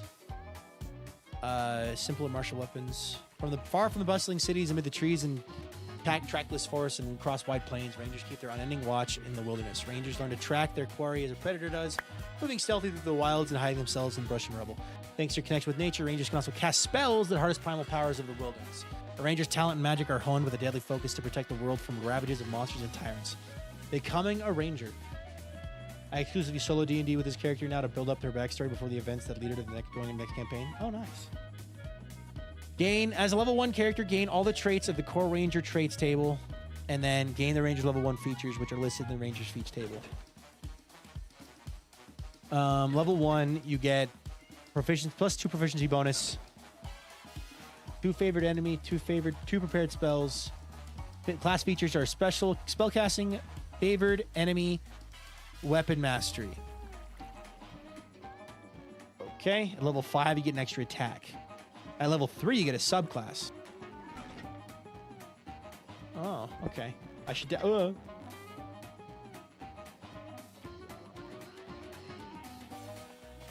be right back for my arrow, my bow, or my pickaxe.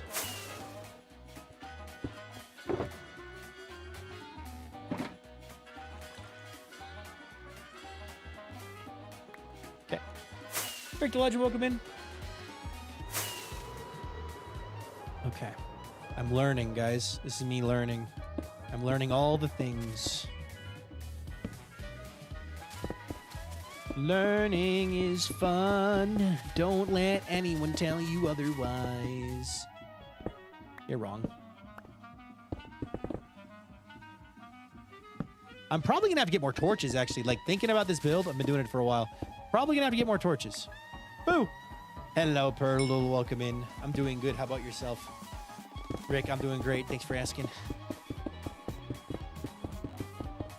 We're soon going to get to the point where andesite comes into play way more, but we're still in this level. As a ranger, you gain the following class features when you reach the specified ranger levels. These features are listed as the ranger features table. Level 1 spellcasting. You have learned to channel the magical essence of nature to cast spells. Spell slots. The ranger features tables shows how many spell slots you have at level 1. You regain all spended spell slots when you finish a long rest. Prepared slot spells of level 1. You prepare the list of level 1 spells you are available for you to cast with this feature. To start Choose 2 level 1 ranger spells. The number of spells on your list increases as you gain ranger levels, as shown in the prepared spells column of the ranger feature table. Ugh. Whenever the number increases, choose additional ranger spells in the number of spells on your list. Oh boy. Matches the ranger feature table. Okay, hold on. Okay. And if another ranger feature gives you spells, you always have that prepared. Those spells don't count against the number of spells you prepare this feature, but those spells otherwise count as ranger spells for you. Okay. Hello, Blocks. Welcome in. I'm waiting for my accidental nap, but I may not be conscious yet. Fair enough. Changing your prepared spell. Whenever you finish a long rest, you can replace one spell on your list with another ranger spell for which you have spell slots. Spellcasting ability. Wisdom is your spellcasting ability for your ranger spells. Spellcasting focus. You can use Druidic focus as a spellcasting focus on your ranger spells. Whew. Favorite enemy. You always have the Hunter's Mark spell prepared. You can cast it twice without expending the spell slot. You regain all expended use of this ability when you finish a long rest. The number of times you can cast the spell without a spell slot increases with your certain ranger levels. Okay. Hello, Digit. Welcome in. I've convinced my little brother to see Project Home with me probably tomorrow. Nice! Have fun! I saw it a 3rd time this weekend, so... And it was just as good. Just as fire. Definitely recommend still. Having seen it 3 times now, I'm still loving it. I am going to look back in my old age and go, yeah, I am really glad I got to see Project Hail Mary in theaters. And if they ever show it again in theaters, I will watch it again. Spicy Blue Rose, welcome in. That's your first check-in, let's go!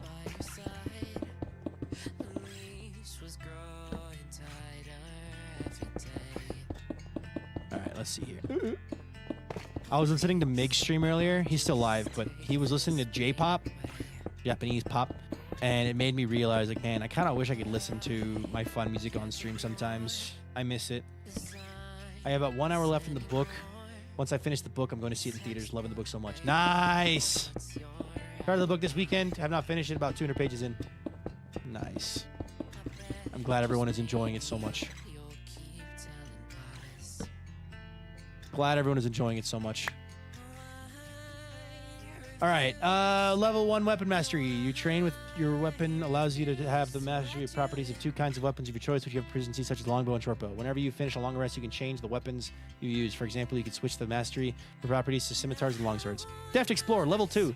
Thanks to your travels, you gain the following benefits. Expertise. Choose one of your skill proficiencies that you lack. Expertise. You gain expertise in that skill. Languages. You now know 2 languages of your choice.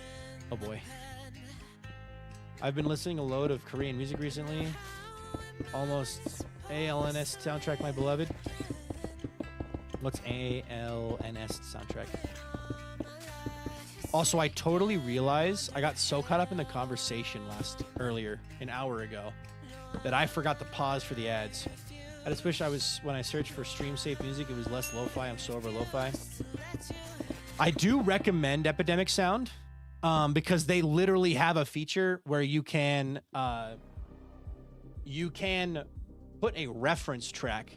So like, for example, if you really like the song Inertia by AJR, you can search Inertia by AJR and it will give you songs that are of the same genre and style. It won't be the same song because you can't play that song on stream, but it'll give you the style. If you like classic rock, you like jazz, you like I have all of my music is synthwave, right? Like, it's great. Project Hail Mary got mentioned in the physics department the other day, and it was quite fun when I was like, I recognize that. Yeah. Yeah. All right, 1 second. We're gonna do this, and this. I'm in uni. I can't afford Epidemic. Fair.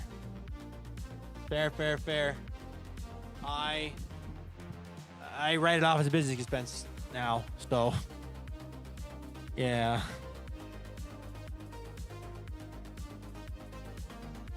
Did I tell you I found out what was wrong with my back? You told me that you got the results, or you went in for testing, but I don't know if you told us the answer. So.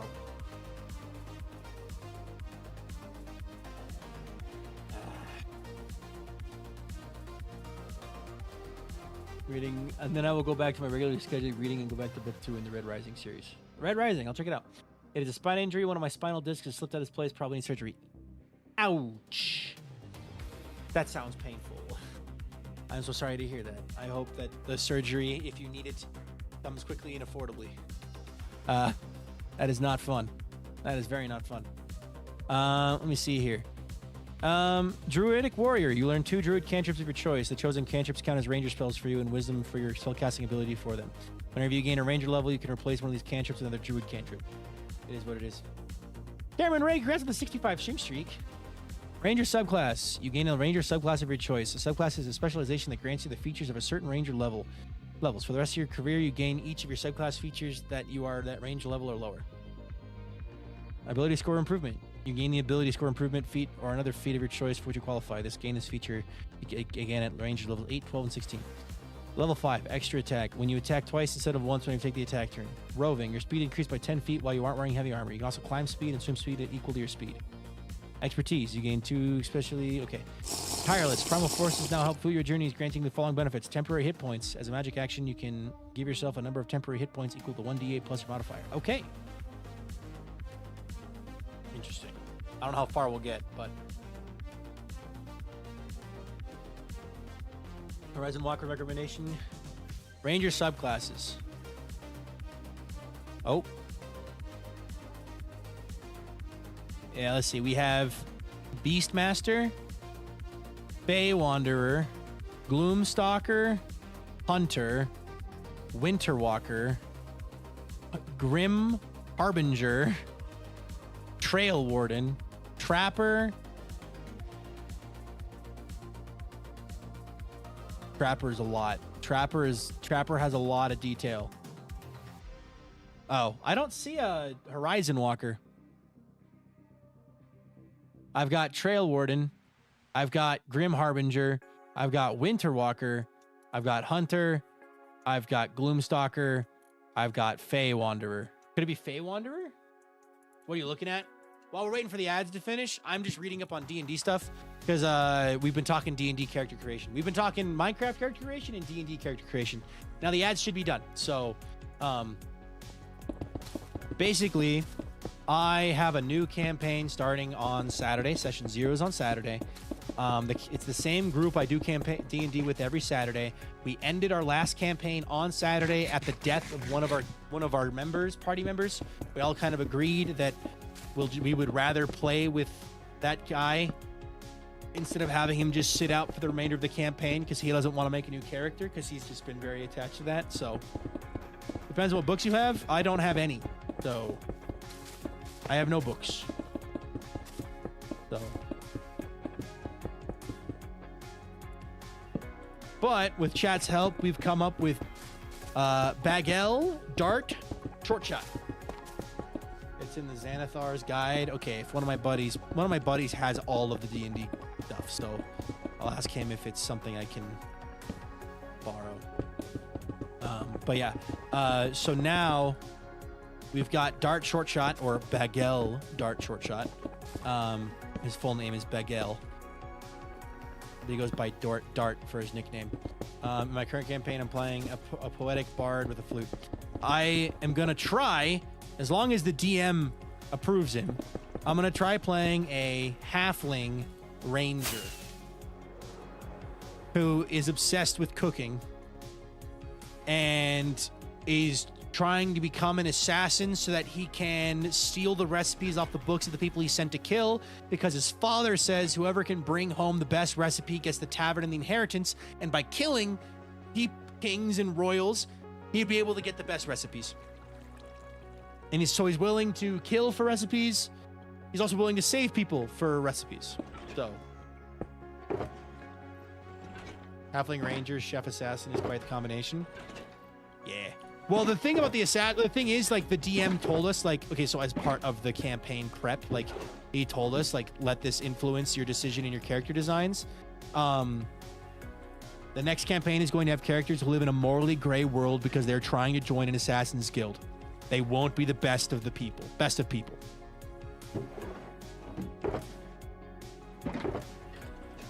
So, yeah. Okay. That's so fun. Yeah. You can be an assassin and still have a fun time. You can still like cooking as an assassin. Just saying.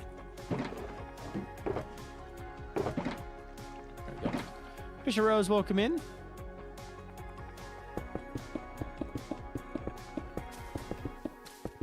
We're getting pretty close.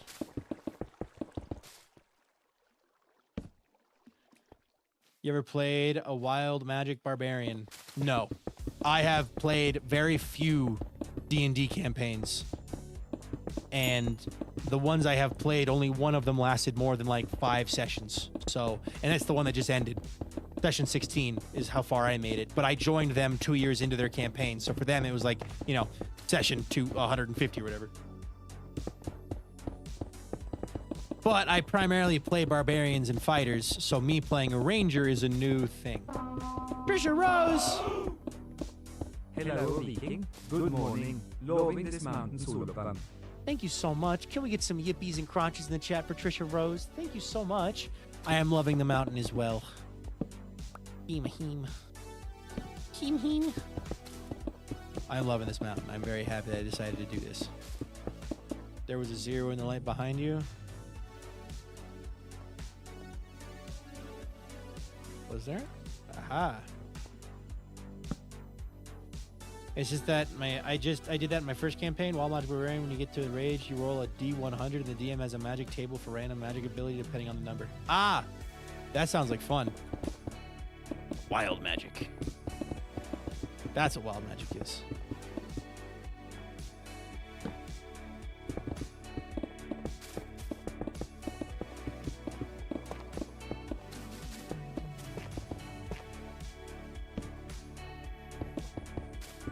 Sounds sick. All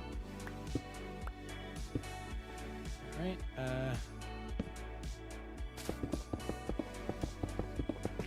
I knew that placing torches on top of blocks is going to cause problems over here, so we're going to have to place them on the back side of blocks.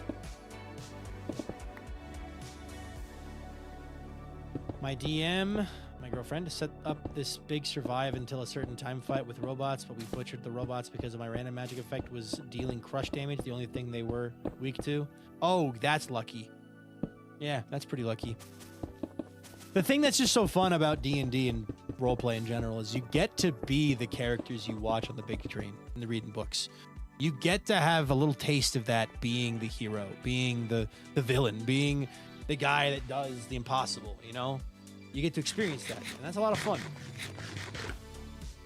And it's a good time.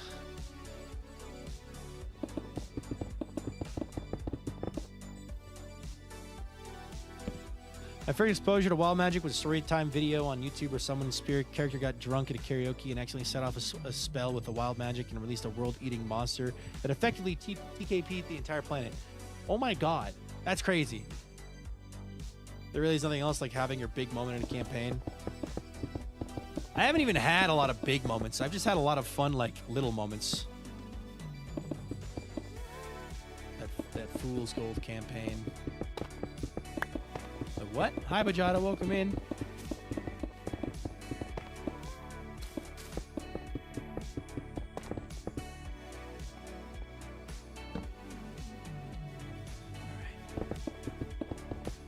Best moment so far has definitely been the robot incident.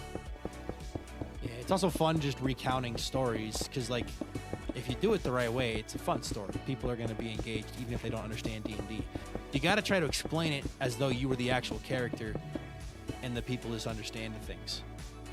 Ah, the eternal quest for more mossy cobblestone. This build has pretty much just turned into get more mossy cobblestone.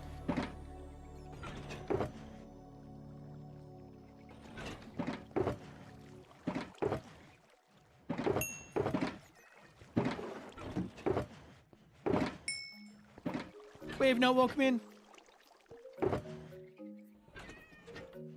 Alright. The karaoke Wild Magic to release a big monster is part of a group on YouTube that created Fool's Gold with oh, got it, with Dingo Doodle, apparently. I also learned that the hard way this campaign why bards don't stand next to the enemies even when they're seemingly very injured. I was standing there taunting and kicking him and he summoned a giant hammer and broke every single rib. Oh god. Yeah. Bards are support. Bards stay back. They don't get up in people's faces.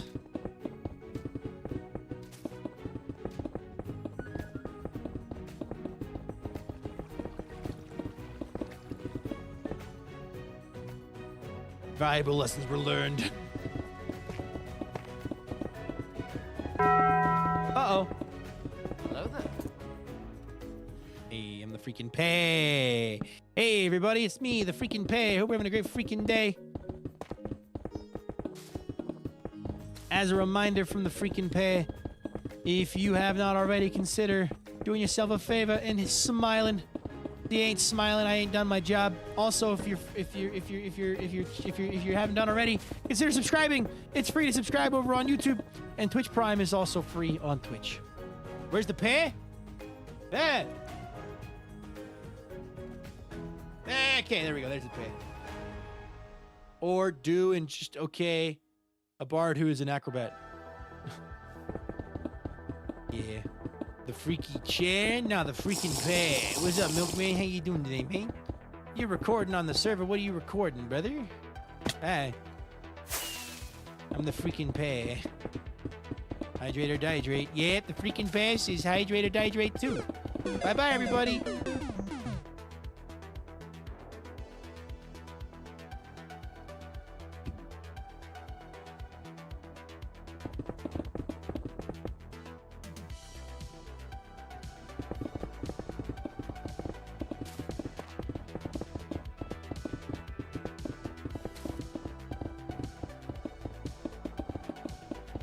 Getting really close to the top of this thing. Hi, N Pigeon. Welcome in.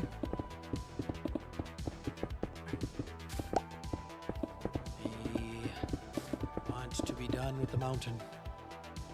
Isteni, welcome in. How you doing today? I hope I'm pronouncing it right. If I'm not, please correct me. But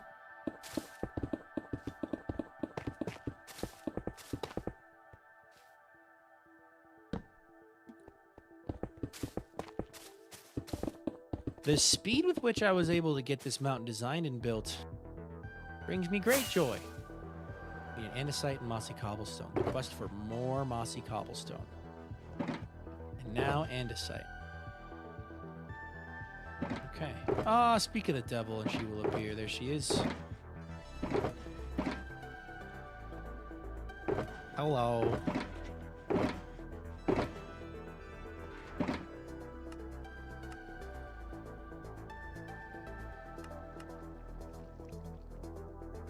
I'm glad I wasn't late. I missed the fishing in the mountain and people happy. Yes, my name is hard for English speakers, so I appreciate the effort. Is it Eastenai? Eastenai? Eastenai? I can try many different ways to get your name. That works? Eastenai? All right. Then I will call you Eastenai. Watching this is so satisfying. It is. That's the hope. And I hope you guys can actually hear the block sounds too. Like, the hope is that the block sounds are satisfying in the background. The advantage to easy place is I can do really quick block placing, which is in a sound you normally get to hear in Minecraft, because normally you're limited by the speed with which you can place stuff. Just imagine if it was mud. Oh yeah, mud would be great. Mud is a satisfying block. For sure.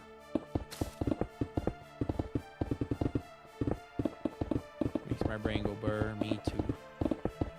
You'll see if Vintage is interested in this.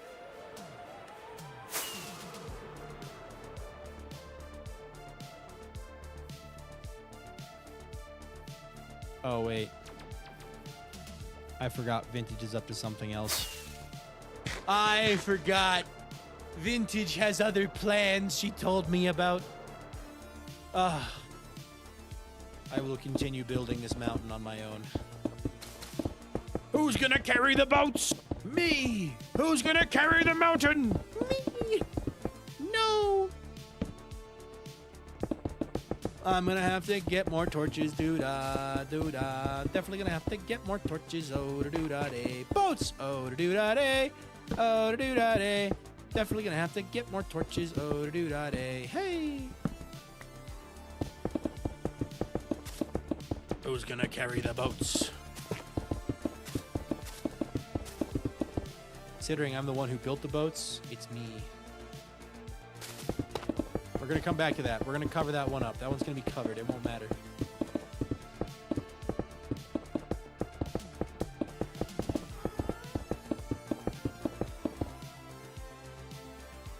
Same with that one. That don't matter. It don't matter. We're coming back to it. We got lots of daylight left.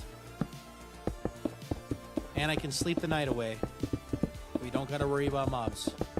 It's fine. It's fine. The yellow outline means... Dang it! More... Yellow outline means it's daylight. It don't spawn mobs. It don't spawn mobs. Yes, it do! My dog don't bite. Yes, it do! Ditching this. Grabbing more cobblestone. We're pretty much done with tough. Pretty much. And we're getting up into the higher levels.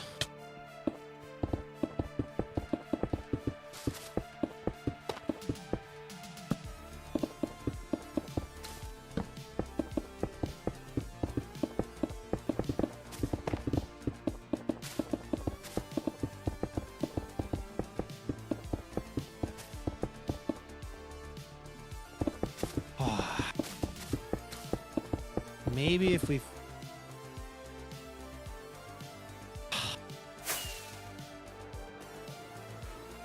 We're done with the polished deep slate. So I can ditch this for this. Okay, good. Pain. Pain. We're done with polished deep slate. That's all been placed. So don't gotta worry about that anymore. Also, I have a question, actually. So I finished episode 17 of Skyblock Kingdoms today, editing. Very productive day, feeling really good. Should I just upload it, like, tomorrow or whatever? It'd be Wednesday, because I gotta get the thumbnail done. Do I just upload it Wednesday? Like, upload it, schedule it for Wednesday, upload, and then maybe get episode 18 out on Saturday, like, boom, boom? Or should I wait for Saturday? Because if I wait for Saturday, it's going to push everything back on your end. I'm still going to be editing the right episode 18 and having it done by Saturday. But it just slows stuff down. Yes, Wednesday, please. Saturdays, videos are for Saturdays.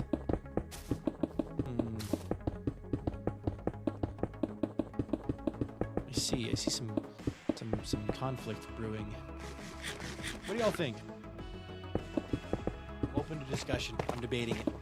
I'm thinking I'm going to upload it, though, because realistically, I haven't uploaded in a while, and I want to upload the video just so I can get it out there, you know? Do a vote? All right. Slash...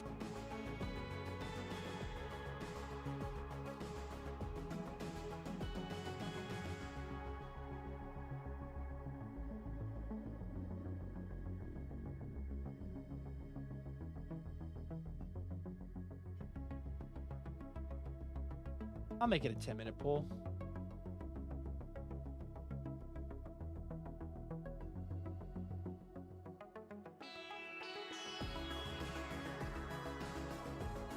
All right, poll going on both Twitch and YouTube now. Wednesday, it's the spicy blue roses. Okay. I think it depends on what's best for you. Like, if you can give it the time, if it can give you time to not stress. Well, the thing is, I would upload the video tomorrow. I just have to finish the thumbnail. I might even finish the thumbnail tonight. I would just finish the video and then get it scheduled and ready to upload. So it's like the video would be done anyway. The question is whether or not y'all want to wait till Saturday for the video, or do you just want me to upload it on Wednesday and just get it over with? I might even be able to upload it on Tuesday, actually, if I get the thumbnail done tomorrow morning quickly or tonight, which would be even better. Because this next episode of SBK is going to be building the mountain and then lore. And the lore is already recorded for the most part. Sure, there could be a couple more things that happen between now and Saturday, but I keep saying I'm going to change when I upload because Wednesday just aren't ideal upload day, but it works well for my schedule. You got to do what works best for you. At the end of the day, you got to work what's best for you. And I have, on good authority, i.e. directly from YouTube, been told that upload day does not matter. Like, fundamentally, it does not matter when you upload your videos. Quality and packaging are more important than when. Bye, Nebby. Dang. Okay, we got an extra stack. We got an extra stack. Good. Being in the Aussie Taco days always confused my brain. It's like, what do you mean tomorrow's Tuesday? It already is Tuesday. Yeah. I understand. I can upload on Wednesday for you, Tuesday for everyone else. Or I guess I put Wednesday in the thing, but seems like everyone's voting Wednesday, so I am just going to get the video out and up. I also want to make a short for it, too. That is about what part of the video is. This video is my POV of the chicken gambling tournament. Plus lore. I always thought day would matter. Doesn't matter. It's like minimally concerned at all. But the algorithm does not care when the video goes up. The algorithm will feed the video to the people that would want to see the video. And if those people click on it, that's what it cares more about. The algorithm cares more about engagement. And the algorithm isn't... The algorithm is focused on you, the audience, not the like people blame the algorithm. No, the audience doesn't want to watch your video because the way you packaged your video, the way you presented your video is something the audience isn't familiar with, / doesn't want.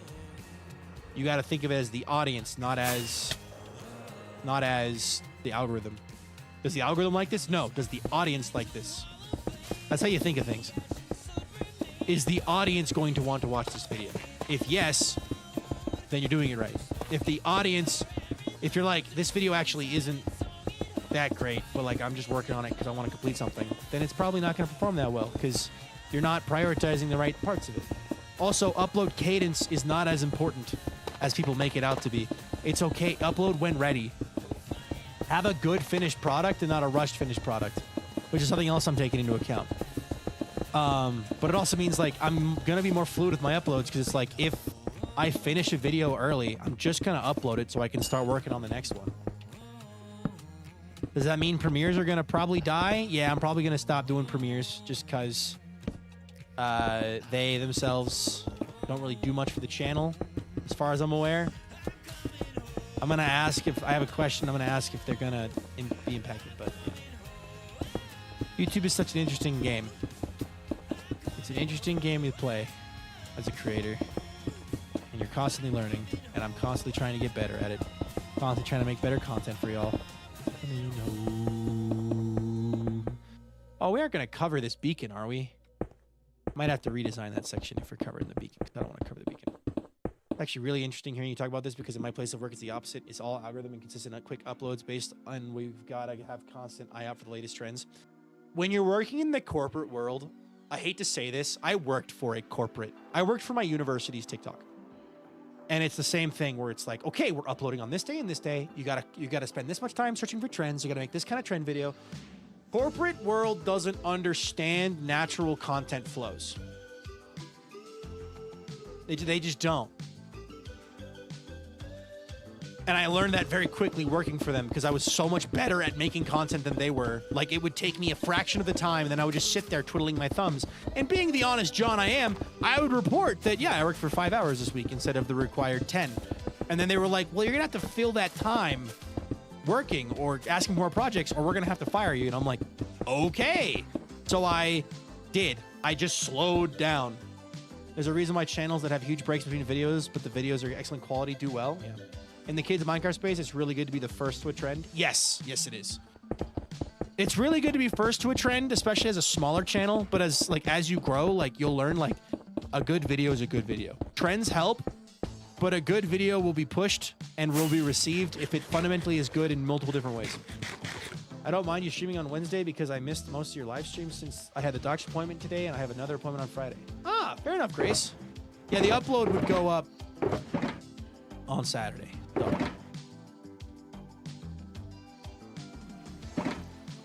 Quick off-topic question, totally fine to ignore, but do you have any advice for starting streamers? I got invited to an event and I have a rare opportunity for me to get that kind of scene. Cozy Cat, I have 2 videos on my YouTube channel, which are currently on the YouTube side of things. So go to my YouTube channel, sort by most popular videos. My most popular video is a tutorial on how to be a Minecraft content creator. 10 steps to being a Minecraft streamer or content creator in 2026. And then the other video is 10 steps to being a Minecraft streamer in 2026.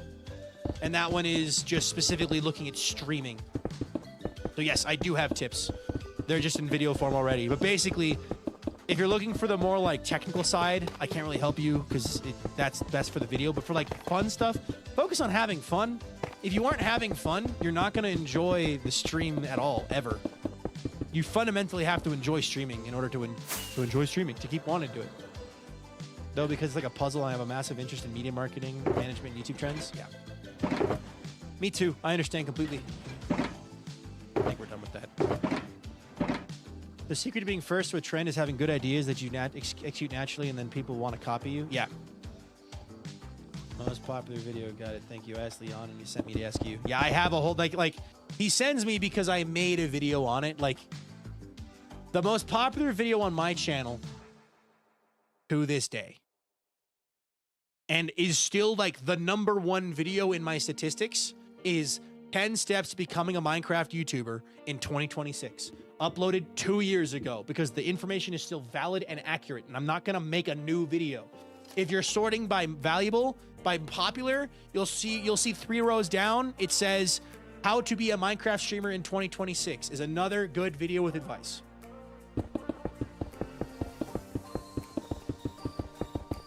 So yeah, hopefully that helps. Also, the first video is only 5 minutes long. The second video is 10 minutes long, or 9 minutes long. I've been wanting to, for a while now, to throw my hat in the ring of fast-paced SMP story-style TikToks, like the viewer being self-inserted playing on SMP and TikToks. I have no clue what this is. I'm unfamiliar with this. Can you tell me more? Hey, Mr. Mossman, welcome in.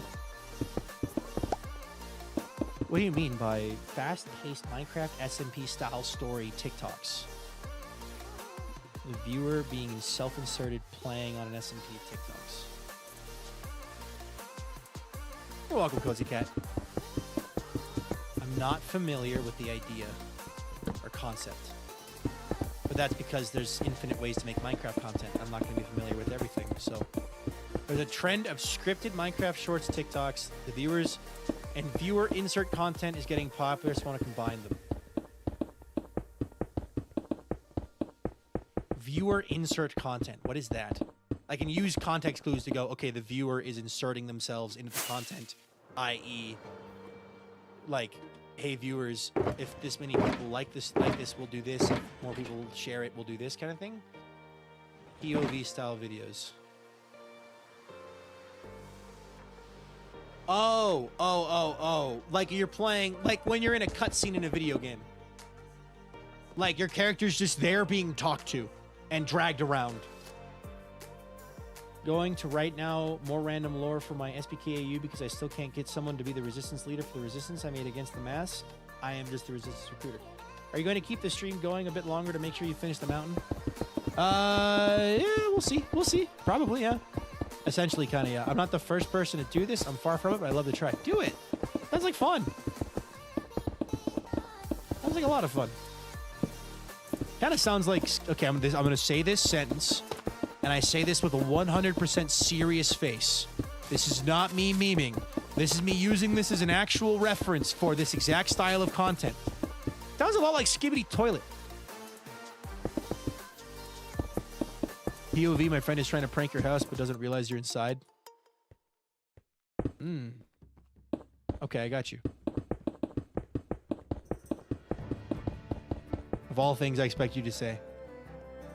Having watched the first entire arc of Skibbity Toilet. Yeah. Also, yes, there are arcs in Skibbity Toilet.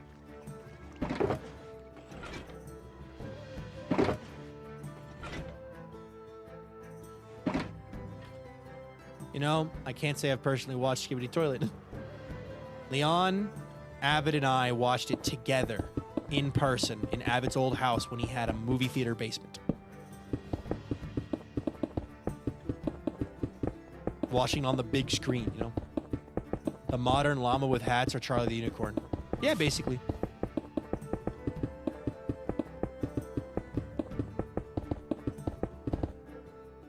I feel like I missed that side of the internet.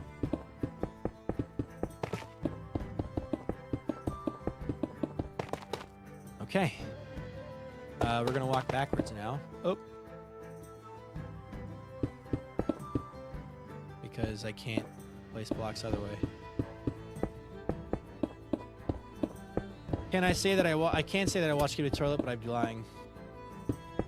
Meetups with friends trying to decide between watching the newest high-budget, beautifully scripted movie or the YouTube series Skibidi Toilet. Pretty easy choice. Watch Skibidi Toilet. Because at the time, there weren't a lot of movies out that we really cared about watching. So, and Leon was on about Skibidi Toilet, and we all thought it was hilarious. So, yeah. I would argue that the majority of the audience haven't watched Skibidi Toilet, and that's totally fine. But it just makes it even funnier when Leon and I reference it to each other. Because the two of us get a kick out of our own jokes. If you can't laugh at your own jokes, can you even call yourself funny?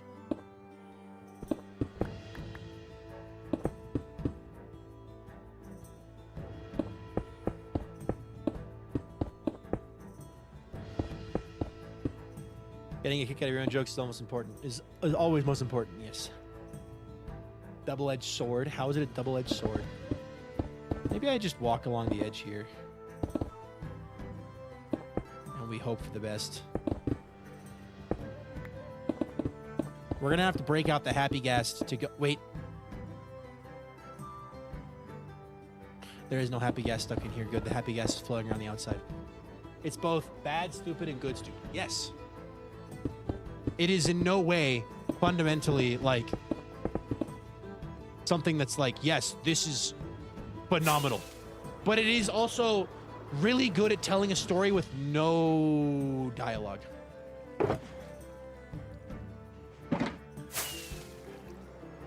I've run out of andesite.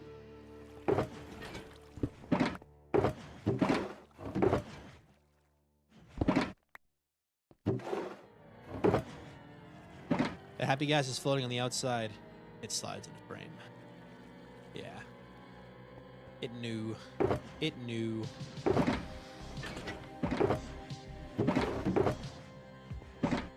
Alright.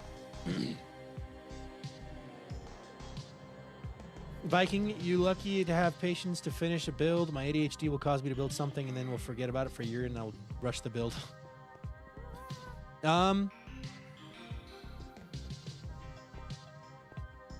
I honestly operate the same way sometimes, where I'm like, I don't want to finish this build. I'm going to get bored of it and move on. That's why I try to split up my builds into mini projects. It's easier if you think of it as a bunch of small builds than one really big build. You know, if you think of it as one really big build, you're going to be more likely to burn out.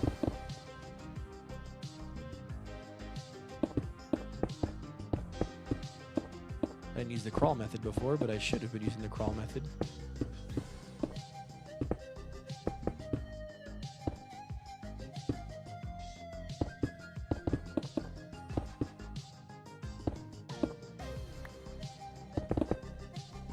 It knows the importance of timing. I trained that happy gas well, even though I'm pretty sure it's vintage's happy gas actually, but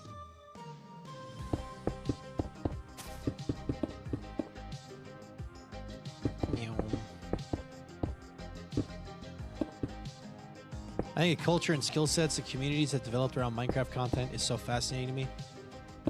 Oh yeah, we were talking about the roleplay community specifically earlier, Digit, with the D&D conversation. It started off with Minecraft roleplay and like that kind of stuff. But yeah, like there's so many different communities within the content space of Minecraft itself, right? You've got the SMP space, but within the SMP space, you have the Hermitcraft style survival SMP. You've also got the lore-based SMP roleplay. You've also got like scripted SMPs. Mythical Emmy. Mythical Emmy raided my stream with 5 warriors. Thank you so much for the raid. Welcome to the stream.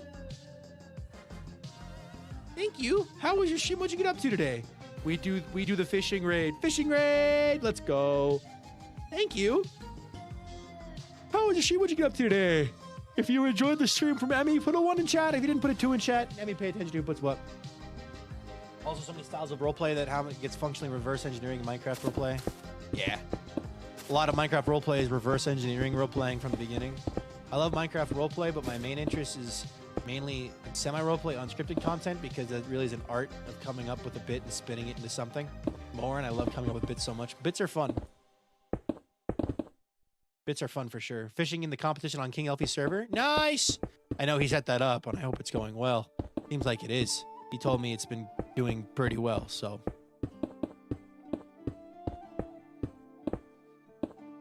Love the fishing pack y'all made. Credit to Avid and Hauziki. They both did an amazing job. I simply helped come up with the idea. They are the ones who created it.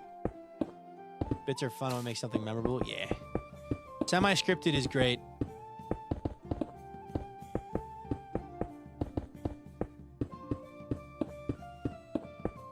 Alright.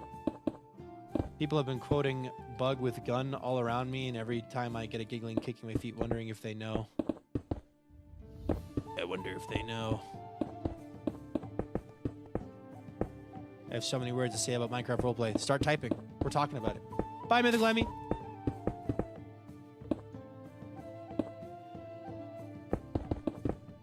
I love bits that generate and happen because of the something that happens in a server. Title, how long you been here? Title's been here a while, actually. I'm getting close to the top of this, and then I'm gonna do a bit with happy guests to get a bit more done. Clearly, there was more cobblestone than I was expecting.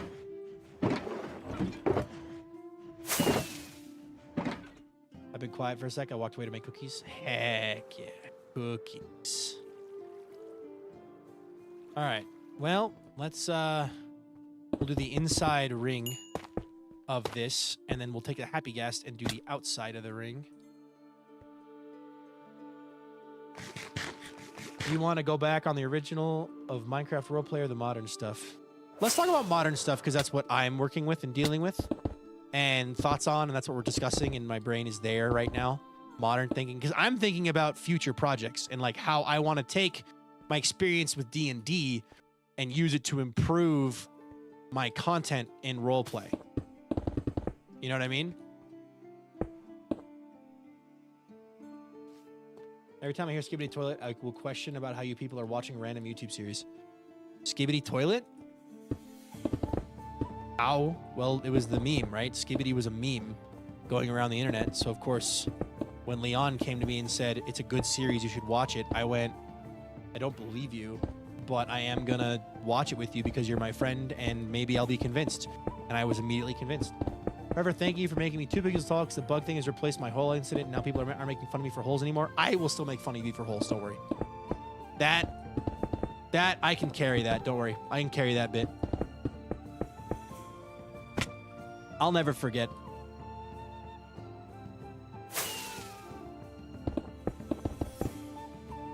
The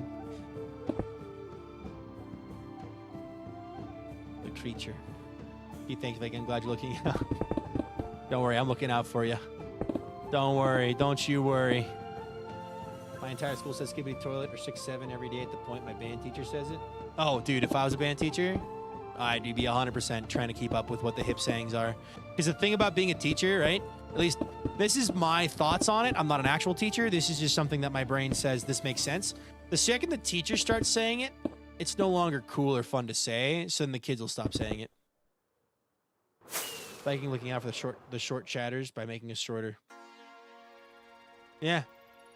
Big fan of talking about that. We did talk about, I don't know if you guys, if all of you were here for this, but I made the joke that one of the bits that Dart Short Shot's gonna have is if someone asks him about his height, he's just gonna start ranting about how he's the perfect height and everyone else should be shorter because the amount of food you need to consume as someone that height is less because you're shorter, so you're using less mass, less energy to move, less energy to live. So everyone should just be shorter. It would save so much food, and then more people could eat. Kids have been deranged for all of societies forever. Kids are deranged to adults because they're kids. They have their own whimsy and will. We will never understand a kid because we were kids once. And that influenced the way we think of kids. Thursday was random. Me and my friends were in a random discussion about how bread tastes better with or without stuff on it. Depends on the bread. Good bread doesn't need anything on it. Fundamentally good bread is good on its own. One of my friends used to be a TA and so many kids thought he was cringe for talking about Among Us. My friend was constantly having to hold in the fact that he found the game before it went viral.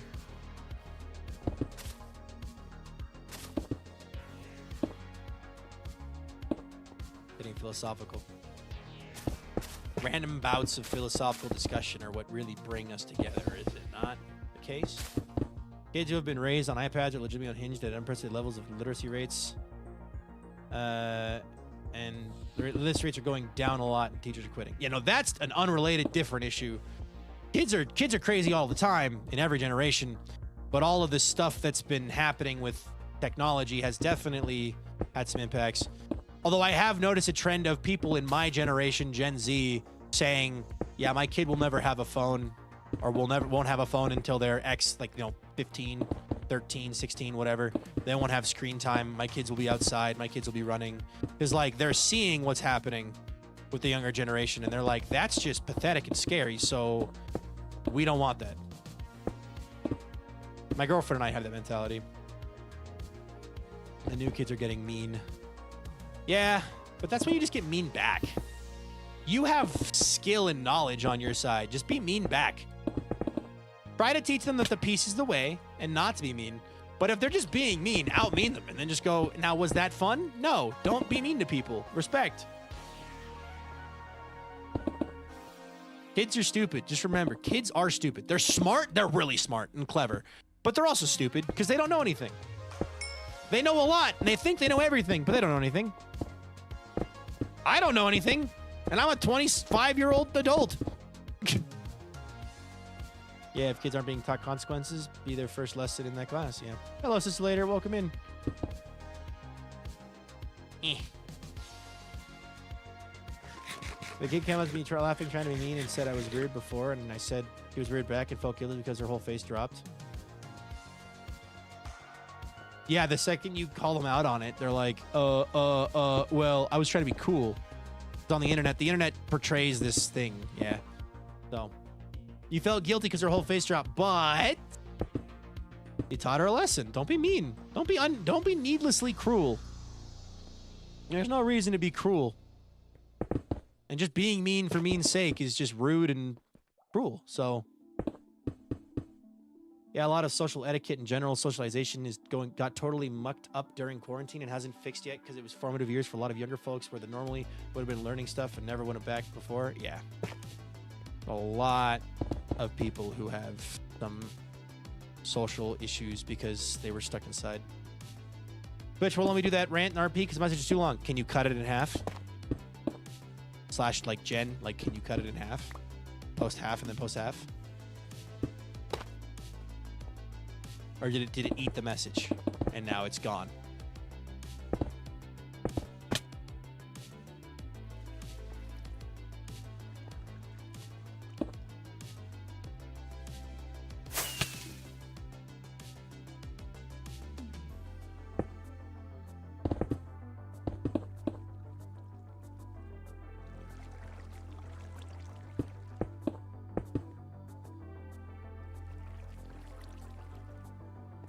Fun fact, I can exactly get CPR approved at my school because I have a class called College and Career, which has all these different stations. I learned how to fix a lawnmower engine. That's nice.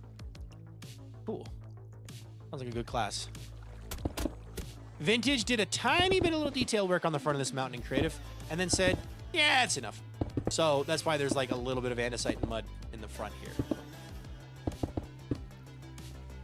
But we're going to have to go around with a happy guess on the outside and get the blocks that we're missing because we are missing blocks. Hold on, I've sent like 4 messages. Oh my god, chaos. Okay, got you. Words. I seem to attract writers and wordy people. And you know what? I'm okay with that because it tells me that people that I hang out with and I attract are smart and cool and awesome and epic and like writing as much as I like discussing philosophical and things like that. Okay. I missed a couple spots, I think, but mountain is nearly done. Put it in the Discord. Yeah, you could just send it in the Discord. Send it in the stream and video chat in the Discord, and then I'll just read it. I'll read it that way. Because that way it's not, you know, in Twitch chat. So if you send it in my Discord in the stream and video talk, that'd be a fitting place for it. All right. Time to go around placing these guys in. Especially a lot of younger folks only had the socialization of the internet to learn from, which is worse because the lack of materials and shows for those age demographics these days, especially with a lot of it being locked behind streaming and social media, prioritizes poor etiquette intentionally for engagement. Yeah. Yeah. You're telling me. The reason I don't stream on TikTok anymore, because people will go on TikTok purposely trying to rage bait creators, and they're just being mean. Like, it's not like they're not being funny. They're just being mean. And it's like, okay, well, I don't want to interact with you ever again. So, Chaos, let me know when it's been sent in the Discord, and I will go read it aloud for the community. Okay, we are out of andesite.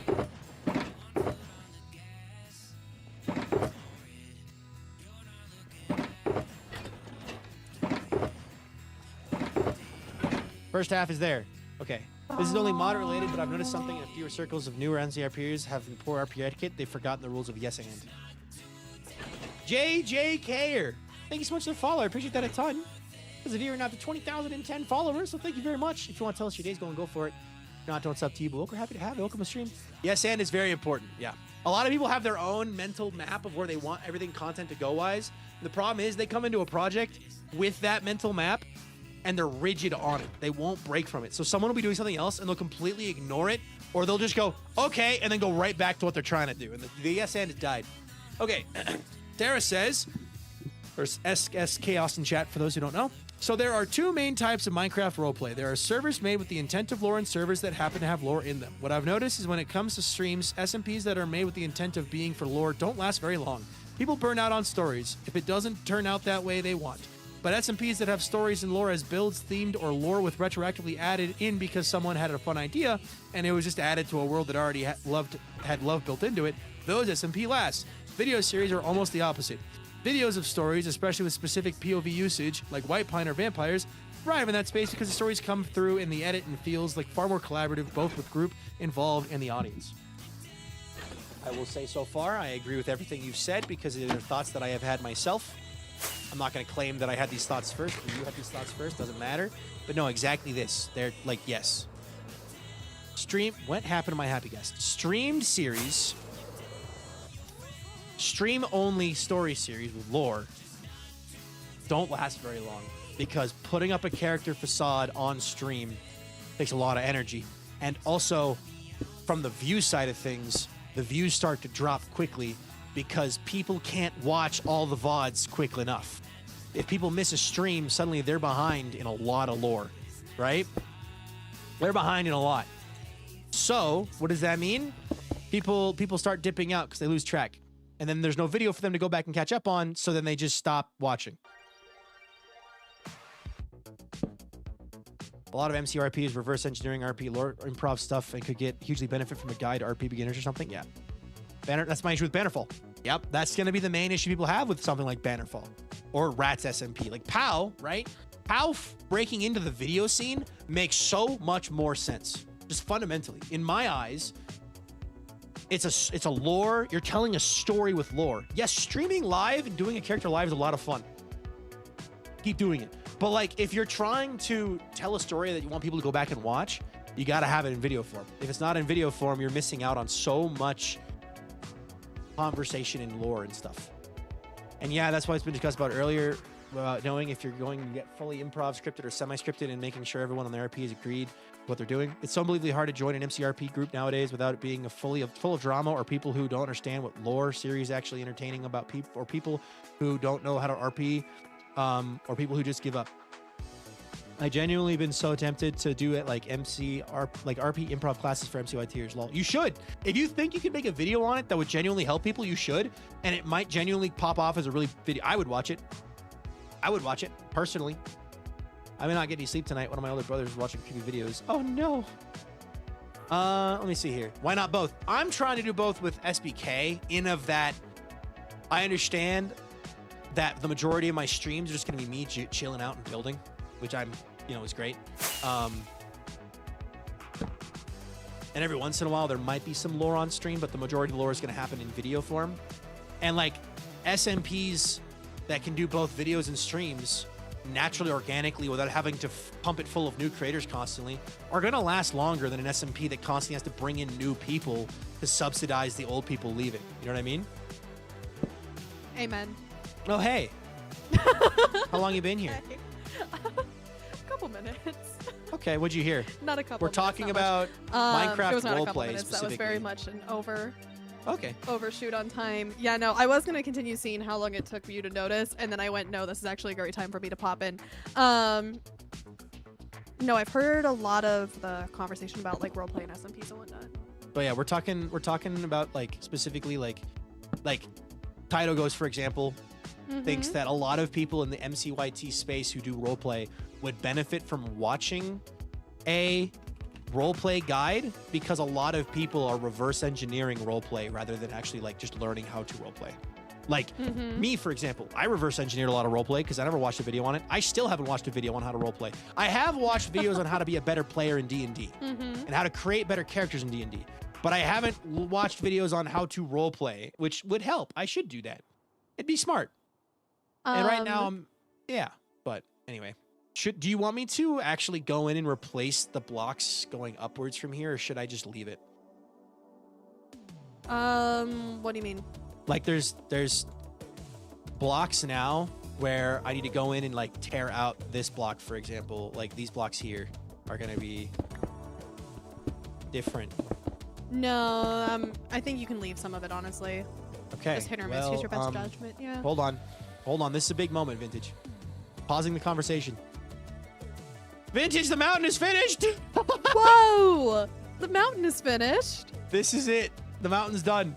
I have finished the mountain. Fantastic. Dude, Hold on. I'm so gonna float so us happy away. with We you. can look at it. I am so happy. We can look at it. Oh my gosh, I finished a project. Yay! You did! And it looks fantastic. Oh. It looks wonderful. Oh, this is sick. I'm glad you were here for the very end of it.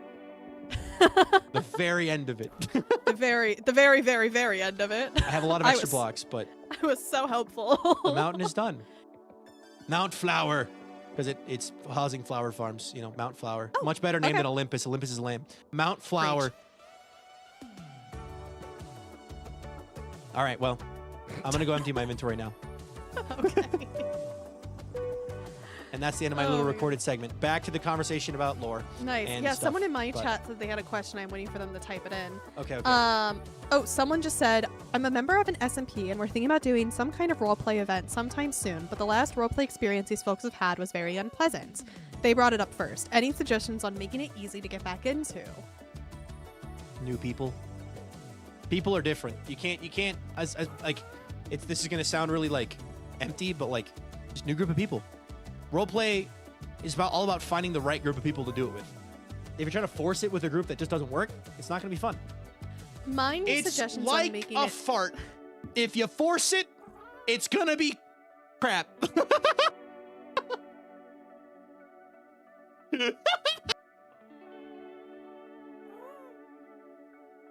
Hey, so like, can we? Why are you like this? I had to. My brain was like, how can Did I you make this? have to? Did you I had really to. have I to? had to. I had to. Did you? I did.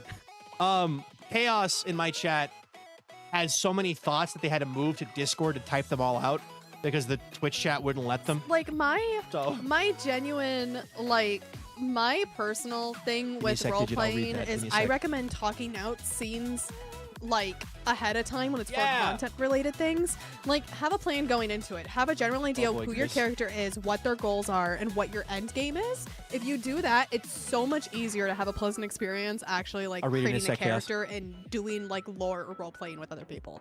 yeah. Yeah. I also have gotten some really good ideas from chat just for in general content stuff that I hadn't thought of. But doing like a session 0 with the group where you go over, okay, what's the setting? How do your characters fit into it? Who are your characters? What are the boundaries you don't want to cross? What are the lines like that are there? Like what veils? Like what are things you're going to just pretend don't exist? Or like if they happen are veiled behind a veil so you don't see them? Like Yeah. things like that are really good. So like for all SMPs I go into for the future, we're going to have if we do lore, we're doing a session 0 where it's like, all right, here's the deal. Here's Well, your it's like- origin. Here's this stuff. Let's come up with characters that fit that origin. So Well, Did you- going in completely off, like completely out of character, like breaking the fourth wall a little bit. Just so I'm like just saying this to like both of the chats completely transparently. Like things with the mass storyline were so well planned out by Avid and Marm. So it was like, okay, how can we incorporate like our characters into how we want to do this and make it a pleasant experience for like everybody, which has been really nice to work with. I genuinely highly recommend finding people that not only do you vibe well with, but also who are willing to be creative in a way not just for their story, but for someone else's as well. Yeah. Yeah. Digit, I'm unfamiliar with Origins MCRP. I don't know what that is. But yeah, Chaos says there's also the second wave of RP people who came into the space after being specifically inspired by someone who they saw do lore that was retroactively brought into a server. But instead of following the format, they want to do lore from the start. These SMPs usually struggle with the most with yes-anding, and I like to think this is because they have forgotten the improv part of RP. Going in with a plan and a direction is cool, but but if you let it take over, then you cut out everyone else who is doing lore next to you and new ideas that come up from the moment and feel more natural than what was planned, even if the planned version is a more well-written story. I feel like specifically you're talking about people like who watched Grian and all the stuff Grian's done on Hermitcraft, and they're like, oh my gosh, I want to be just like Grian. And rather than letting a server go and start and then coming up with a bit from the beginning, they're like, okay, my bit is that I'm going to fill everyone's base with sheep. That's gonna be my bit from the beginning. Ha ha ha ha ha ha ha, and it just keeps going, and and then it dies off pretty quickly because people are sick of it, or it doesn't work. So good communication roleplay is huge. Communication and everything is huge. Communication is key, honestly, both in like both in both in content and also just in general. Please communicate with your friends. Hello, Tyler, welcome in. Yeah.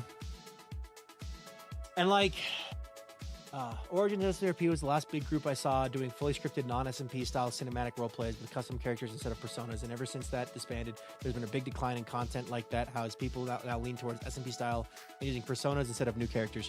I talked about this earlier, but I think part of the reason why, I think this was before you were here, Digit, and before Vintage was here, obviously.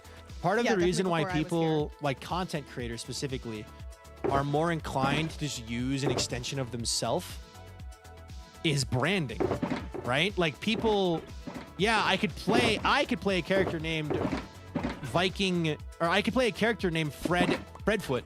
But the problem is, if I'm playing a character named Fredfoot, and that's what everyone calls me, when someone goes to look up my username on Twitch, they're looking up Fredfoot. They're not looking up VikingPilot.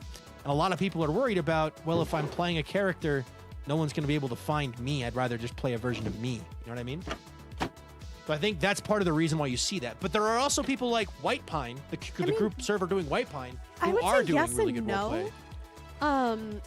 Because a lot of the time, if you're looking at a roleplay specific, like server and whatnot, you know that the person you're like looking up name-wise can pop up with the actual like roleplay video it's in, depending on how it's tagged or how many people look it up under that and find the result. But you also, I guess, like sometimes people will look up and said like the creator name, even though they know the character name differently, and see it under a different channel and know that's what it is based off of honestly like usernames. Usernames are huge. Yeah, no, I won't. Like usernames are, yeah, like huge and wonderful. Like you can be playing a different character, but also, so now I'm going. But also like know that things are just set differently, you know? Yeah. So because you can have like people in different SMPs. Like I know there's currently on Bannerfall, like one of the characters is called Kitty instead of like the person who's playing it, which is Luann. Yeah. Like I guess it's really just hit or miss on what you want to do for your character. Do you want your character to have a set name? Do you want it to be one of the content creators? Like for me, I use Vintage for all of my names for my creator, like my content, and I guess, but it's also because even though I want to still like tell somewhat of a story, I also want to be able to do like the more chill things, like, you know, build an entire coliseum. Yeah. There's also, so Chaos brings up a great point. You're more likely to call a character by the character's name if the Minecraft names are turned off. Because with name tags on, you call them by the name you see by default. So like in Vampires, there was the place, because they had name tags off in that series. They could have had different names. They could have. Yes. Most of them used just their regular name. But like they could have done, like Avid could have been Adam or something, you know? But let's see. As talking about more Like, of the origin this is stuff, also why it's important, at least like from a creator standpoint. Someone mentioned it in my chat and I agree with them. Having a full list of either full cast list or the people who would make appearances in your videos in order to help find them, especially within storytelling. Yes. That's always very important. And a lot of people do end up doing stuff like that. Like, I highly recommend checking out descriptions of videos and whatnot if you're ever interested in seeing if there's someone, because a lot of people will have it. For me personally too, considering I have no experience in theater or very limited experience in roleplay, playing a character that doesn't have my name would be hard because I wouldn't immediately respond to the name. Like if I'm talking to somebody and they go, "Oh, my name's stuck on the name Adam right now. Adam, come here." I wouldn't immediately like flip into Adam mode. I wouldn't be. I'm sure I could get used to it, but me making my giant spreadsheet of MCYTs, please God, it's so rough trying to make a list of all the participants and SMPs. Yeah, participants. It's important to get everybody because, fundamentally, just from like a respect point of view, if you're in an SMP that's like on YouTube, because obviously Twitch is a bit, you can't put it on Twitch easily. Like Twitch, you have to do a little bit more work on. But like for YouTube, just put the people in the description of your video. Like, it's not hard. It's out of respect for those creators who are taking time to be in your project or whatever. Like, put people in the description of your videos if they're on your server. And then with Twitch, like for example, we have a link tree with SBK, right? So like the link tree is a command. SBK brings up the link tree, and then boom, you get to see that list of people. But anyway, yeah, roleplay in Minecraft is fun, but. Anyway, yeah. Okay. I did what I wanted to do today, Vintage. I haven't flown around yet. Hold on, I made a group if you want to join. I miss HD skins. Have you heard of HD Minecraft skins, Vintage?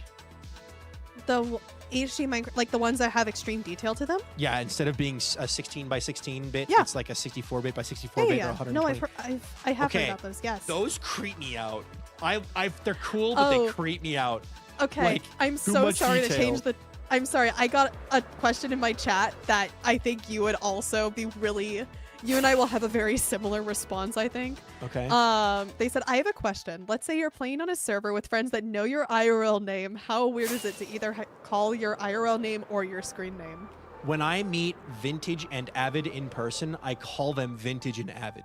I call Leon Leon. I call Duvid. I refer to Viking as Viking. Yeah. In public, because I've also he and I have hung out with each other IRL a couple times now. The only person who, there's two people on this server that do use my IRL name every now and again, and one of them is Duvid, just because he has this bit of doing my first name _ applesauce in call randomly, and it's the weirdest thing. No, it is a bit weird. It is very weird. But he does insert my name, random whatever the heck I'm doing. And then after that, applesauce. So at one point it was real name, I'm so bad at playing Minecraft applesauce or something like that. And it's the strangest bit, but I let Duvid get by with it. Yeah. But sometimes I will just get unironically almost full names, but full names by our friends online, and I do a double take. Yeah. Let me see here. I think it heavily depends on the individual, because some online friends you can call by their online moniker always, but others you do a mix, and others you can only call by the real name and not their handle. I got recognized by some VSMP fans at a convention, and the second I realized they knew me as Digit, I immediately said they can call me Digit and not my IRL name. Yeah, I think it also depends. For example, Martin in the Littlewood, right? Martin is Martin. That's his name. That's his actual name. That's who he goes. But he also is in the Littlewood. But he goes by Martin. If you go by your real name as part of your stream, then it's totally fine. But there's no one on SBK who I'm yeah, I'm gonna call them by their name, real name. Also, I mentioned this more during COVID, but during COVID and still recently, I will hear Viking more than my real name. My girlfriend doesn't call me by my real name hardly Oh my ever. gosh. No, I've had this conversation with a couple people as well, where it's it's so strange genuinely, I hear vintage more than I hear my actual like birth name. Yeah. With exceptions of like a couple people, and it's so strange. It's gotten to the point where like sometimes I've gotten to introduce myself as someone and then had to catch myself saying like, "Hi, I'm vintage" or something like that. Yeah. It's genuinely, yeah, it's ridiculous. For me, part of the reason is that 2 of them said they were a big fan of my art, and in my mind, fan equals be not as personal with this person as physically possible. Yeah. I think it goes from if I'm meeting somebody in the real world, like if I see any of you at a convention, I'm Viking to you, right? But I'm a different version of Viking than the Viking that Vintage also knows. Because Vintage knows Viking behind the screen, but I'm still Viking.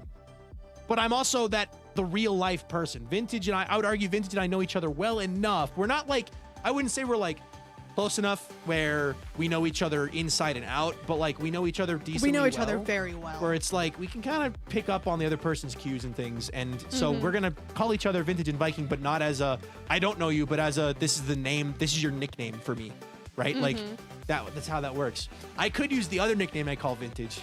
No, you cannot. Why not? No. What's wrong with this one? I know which one it is. What's wrong with that one? I know which one it is. I don't even have to check my disc. Oh, well, I know which one you're thinking. Yeah, no, that's what I was thinking you were gonna add. No. You cannot. Yeah. No, that one's no. really funny, That one's really funny though. It is funny. Somehow it's very similar to me. If I end up learning someone's handle first, that is what they are. That's what I just call the person in public. Even if I know their real name, I would just kind of forget it and just call the person by their handle instead. Also, there's this thing too that I love is when people go by their last name, not their first name. Like the first name is like a mythical thing. So I actually go by my last name sometimes. Actually in high school, I was often called my last name more than my like first name, depending on like what teacher it was. But it got to the point where whenever people would yell like my last name, once my brother ended up joining the high school, because a lot of the times it was like the band's group that ended up doing this. So my band teachers, they often referred to me like by my last name. So whenever someone would yell it, we just ended up having like myself, my brother, and then my mother, who also sometimes like helped volunteer staff, just all turn around and yell, "Which one?" Like stuff like that. Yeah. I got you. I understand. Yeah, I have a friend who just goes by Barefoot because that's his last name. I don't know his first name, and I'm too afraid to ask. But I know his last name is Barefoot. That's an amazing last name, I'm not gonna lie. And so that's what I call him, and that's what everyone calls him. Like literally everyone calls him that. Yeah. But like I don't know his real first name, so. Also, no, I often get, very often get referred to as my last name by a lot of people I know. So like even then, I guess it really depends. Yeah, I get referred to as Sauce consistently. Yeah. Yep. Does he wear shoes? He does. Yeah. Oh, I feel like that's. How do you have blonde hair? Oh, was it the person? Okay, wait. Is that Isabel? Isabel, yeah. Yeah, they were in my chat and they're like, I haven't seen Viking yet because the fact that he's blonde throws me off. And I'm like, that's his normal hair color. How do you have blonde hair? I'm blonde. I was born with blonde hair. I've had blonde hair my whole life. It makes everyone jealous. Cry about it. My girlfriend and I will make fun of people who dye their hair blonde on TikTok, unironically. Really? Yes. We'll look at someone and be like, look at how hard they're trying to be us. Look at how hard they're trying to be us. Because we're both natural blondes. So.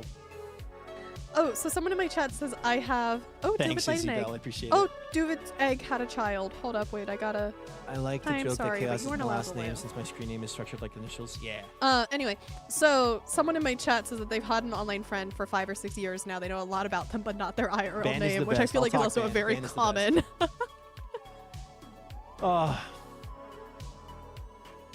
I'm just enjoying the view inside the mountain now. Oh, I bet. It probably looks fantastic. We have mountain. I'm trying to think of how I would like to capture the water so it stops flowing water at the bottom as well. I was blonde as a child, but then it darkened. Skill issue. Self-report. No, I'm kidding. Oh! I can add another one one to my collection. Where are you at? There you are. I found him. Oh, no, let me kill him. No! You monster. I almost I had stole it. your kill. No. Let's see here. It's okay. I got one that Milkman thought was safe earlier. Milkman thought was safe. Yeah, he told me that it disappeared and despawned, so I couldn't kill it, and then it walked I behind hate the you for corner your on blonde. cue. My faded brown. I miss it. Also, you can call me Izzy because it's easier than trying to pronounce the name. Izzy, got it. I was bald as a Which I'm child. not gonna lie, was really funny. I honestly use the IRL name of my best friend if she spaced gonna go out and need to sleep get her real attention quickly. because nothing makes someone perk up more than saying their legal name. Yeah. I love saying someone's full legal name to like get their attention. I always find that hilarious. Do you even? I don't even think you know my. No, I don't know full yours. legal name. Yeah. I don't actually do it hardly ever. Actually, I Mhm. start breaking into ridiculous nicknames. I have a friend whose nickname is Shed. Right? I do. Call him Shed. Yes. Yes. And of course, his name is Sean. So the nicknames write themselves. You have Sean, Shaunathy, Chalamet, Scene. He hates Scene. If you say Scene, he's in trouble. He's like, "What do you want?" Mm-hmm. Parmesan. That's one. Parmesan. That's a good one. Okay. And then Shed is the nickname I gave him. So Yeah, my so one of my brother's name is Sean. And I often kid you not, I refer to him sometimes as Chicken Little and Toothless because those were both like little inside bits and or nicknames he had when he was a kid. I see. Yeah. It's because like, at one point he was missing both of his two front teeth, so he just got dubbed the nickname Toothless. And it stuck for a while. I also was missing my two front teeth at one point. It was during Christmas, actually. So I had the song "All I Want for Christmas" Was it with two front actually? teeth. Yes, it was during Christmas. So Oh, gotcha. I had a friend named Basil before, but we called him Herb to the point where it didn't call him because Herb. calling someone calling him Basil was weird. That's a fantastic nickname. Mm-hmm. And then I have friends who like Urso, for example, Urso de Sono, who comes in every once in a while and streams. I call him by his real name in person and in D&D, but when we're online, I call him Urso because I know him as Urso. Like, it depends on what we're doing. It's also just like I grew to know you like as this name. It's so strange to call you anything other than Viking. Like I will sometimes every now and again, like just for a bit if it's fitting, like say your actual name, but even then it makes me like cringe and die inside whenever I do it because it's just so strange. But yeah. Oh, I got a ping. What ping did I get? I was not expecting to open my DMs and have you first Ironically, name, middle name. I me. know your first name and middle name. I don't know your last You name. don't which know is my really last funny. name. Avenger's become unexpectedly comfy since I quit I working know. and started chatting. I know your first and last. I don't think I know your middle. Yeah. Makes Yeah. sense. Yeah. Anyway, do you want to quickly hear about the character that we created during D&D? What? Character you created during D&D? Milkman just DM'd me my first name. Watch your back, first name Pilot. And I said, you too, first name man, because I know his first name. I know his last name too. Mm-hmm. I know that one. Can't spell it, but I know it. Can you pronounce So, it? yeah. Clearly not right now, but... It's no. All right, I created a character for D&D. Would you like to hear this character? Sure, I would love to. Their name is probably the name is probably going to be Bagel Dart Shortshot, a halfling ranger who is the perfect height and thinks everyone should be shorter because shorter people are more efficient and use less food. But he's also obsessed with food. He wants to join the Assassin's Guild. That's a prerequisite for this campaign. He wants to join the Assassin's Guild because he wants his family to be the best tavern ever. So he plans to become an assassin and steal the recipes off of the people that he's sent to kill because his father says whoever can bring home the best recipes gets the tavern as the inheritance. And by killing kings and royals as an assassin, he'd be able to get the best recipes. So he's willing to save and kill people in exchange for recipes and money. And that is Dart Shortshot. You know what? That's Bane's actually Obsession. fun. Thank you so much for the follow. That's I appreciate fun. that a ton. Welcome to the stream. Thank I you. need Because a if you're not little 20,010 more... followers, thank you so much. I need a little bit more stone. Hey, guess what? I know you can get a lot of stone. Oh, I'm currently raiding all the stuff at Mr. the, Why don't you have a pets page on Discord? inside the tower. I do. So I don't have to get stuff first, and then I'll get it. Honestly, Called they probably take Floofers it and from Birch Pets anyway. and IRL things. I have an entire channel dedicated to pets. What do you mean? Making someone's first name and last name in the first and second half of their username is so funny. Yeah. Vintage's first name is Vintage, last name Applesauce. Yep. Obviously. Duh. Where did this zombie spawn? Where? Where did you spawn? I remember people in my chat were like trying to guess my name for some note, like gosh knows what reason. And people thought, like, spoilers chat, people thought it was Vanessa for some reason, which ironically was my roommate's name. Back in when I was in the dorm, like last academic year. In the dorm. In the dorm. Vanessa. All right. I think I found all the spawnal spaces. And a site. And the site. Well, there's a ton being sorted in the system right now. I don't know how much you need, though. Ours first. I'm gonna use the stuff I can get for free. That's fair. I All will right. probably be grabbing stuff from us, though. I think I have lit up everything officially this time. So. All right. Let's see here. Ah, yes. Vikings name Gerald and Vintage's name Vinny. Yes. Hey, Vinny. Hey, Vinny. Your first name is Vinny, obviously. Duh. I love the bit Yes, of absolutely. characters' first name, series, last name, like Vriska, Homestuck, Sans, Undertale. Also, shout out to similar joke. Hello, my name is first name, bunch of numbers, and I have incredibly terrible opinions. I don't know that one, but What is it I need? Deep like Phil's a tiny Minecraft. walls. Big fan of that one. I need a bunch of walls and stairs. That's why I still have the stuff on me. Okay, sick. All right, I'm That gonna I call stream know. here. Give me just a That minute. we're chilling. I'll be right back. See you in a bit. Good stream. I'm gonna send you all over to Vintage. If you're watching on YouTube, I'm gonna send you over to Avid because Avid's live right now. But if you're watching on Vintage doesn't stream on YouTube, otherwise you would go to Vintage. But we're gonna send you over to Avid right now because Avid is awesome and wonderful and amazing. And YouTube, thank you all so much for watching today's stream. Let me quickly refresh these credits. Thank you so much to everyone who subscribed, cheered bits, or followed over here on Twitch. And thank you so much to everyone who subscribed or liked the stream over on YouTube. I appreciate it a ton. Seriously, thank you so much. I hope you enjoy Avid's stream. I will be uploading my video as soon as it's done based off the poll results, by the way. So episode 17 of SBK Tuesday, tomorrow. Have a good life. Be good cheer. I'll see you next time. Bye-bye, YouTube.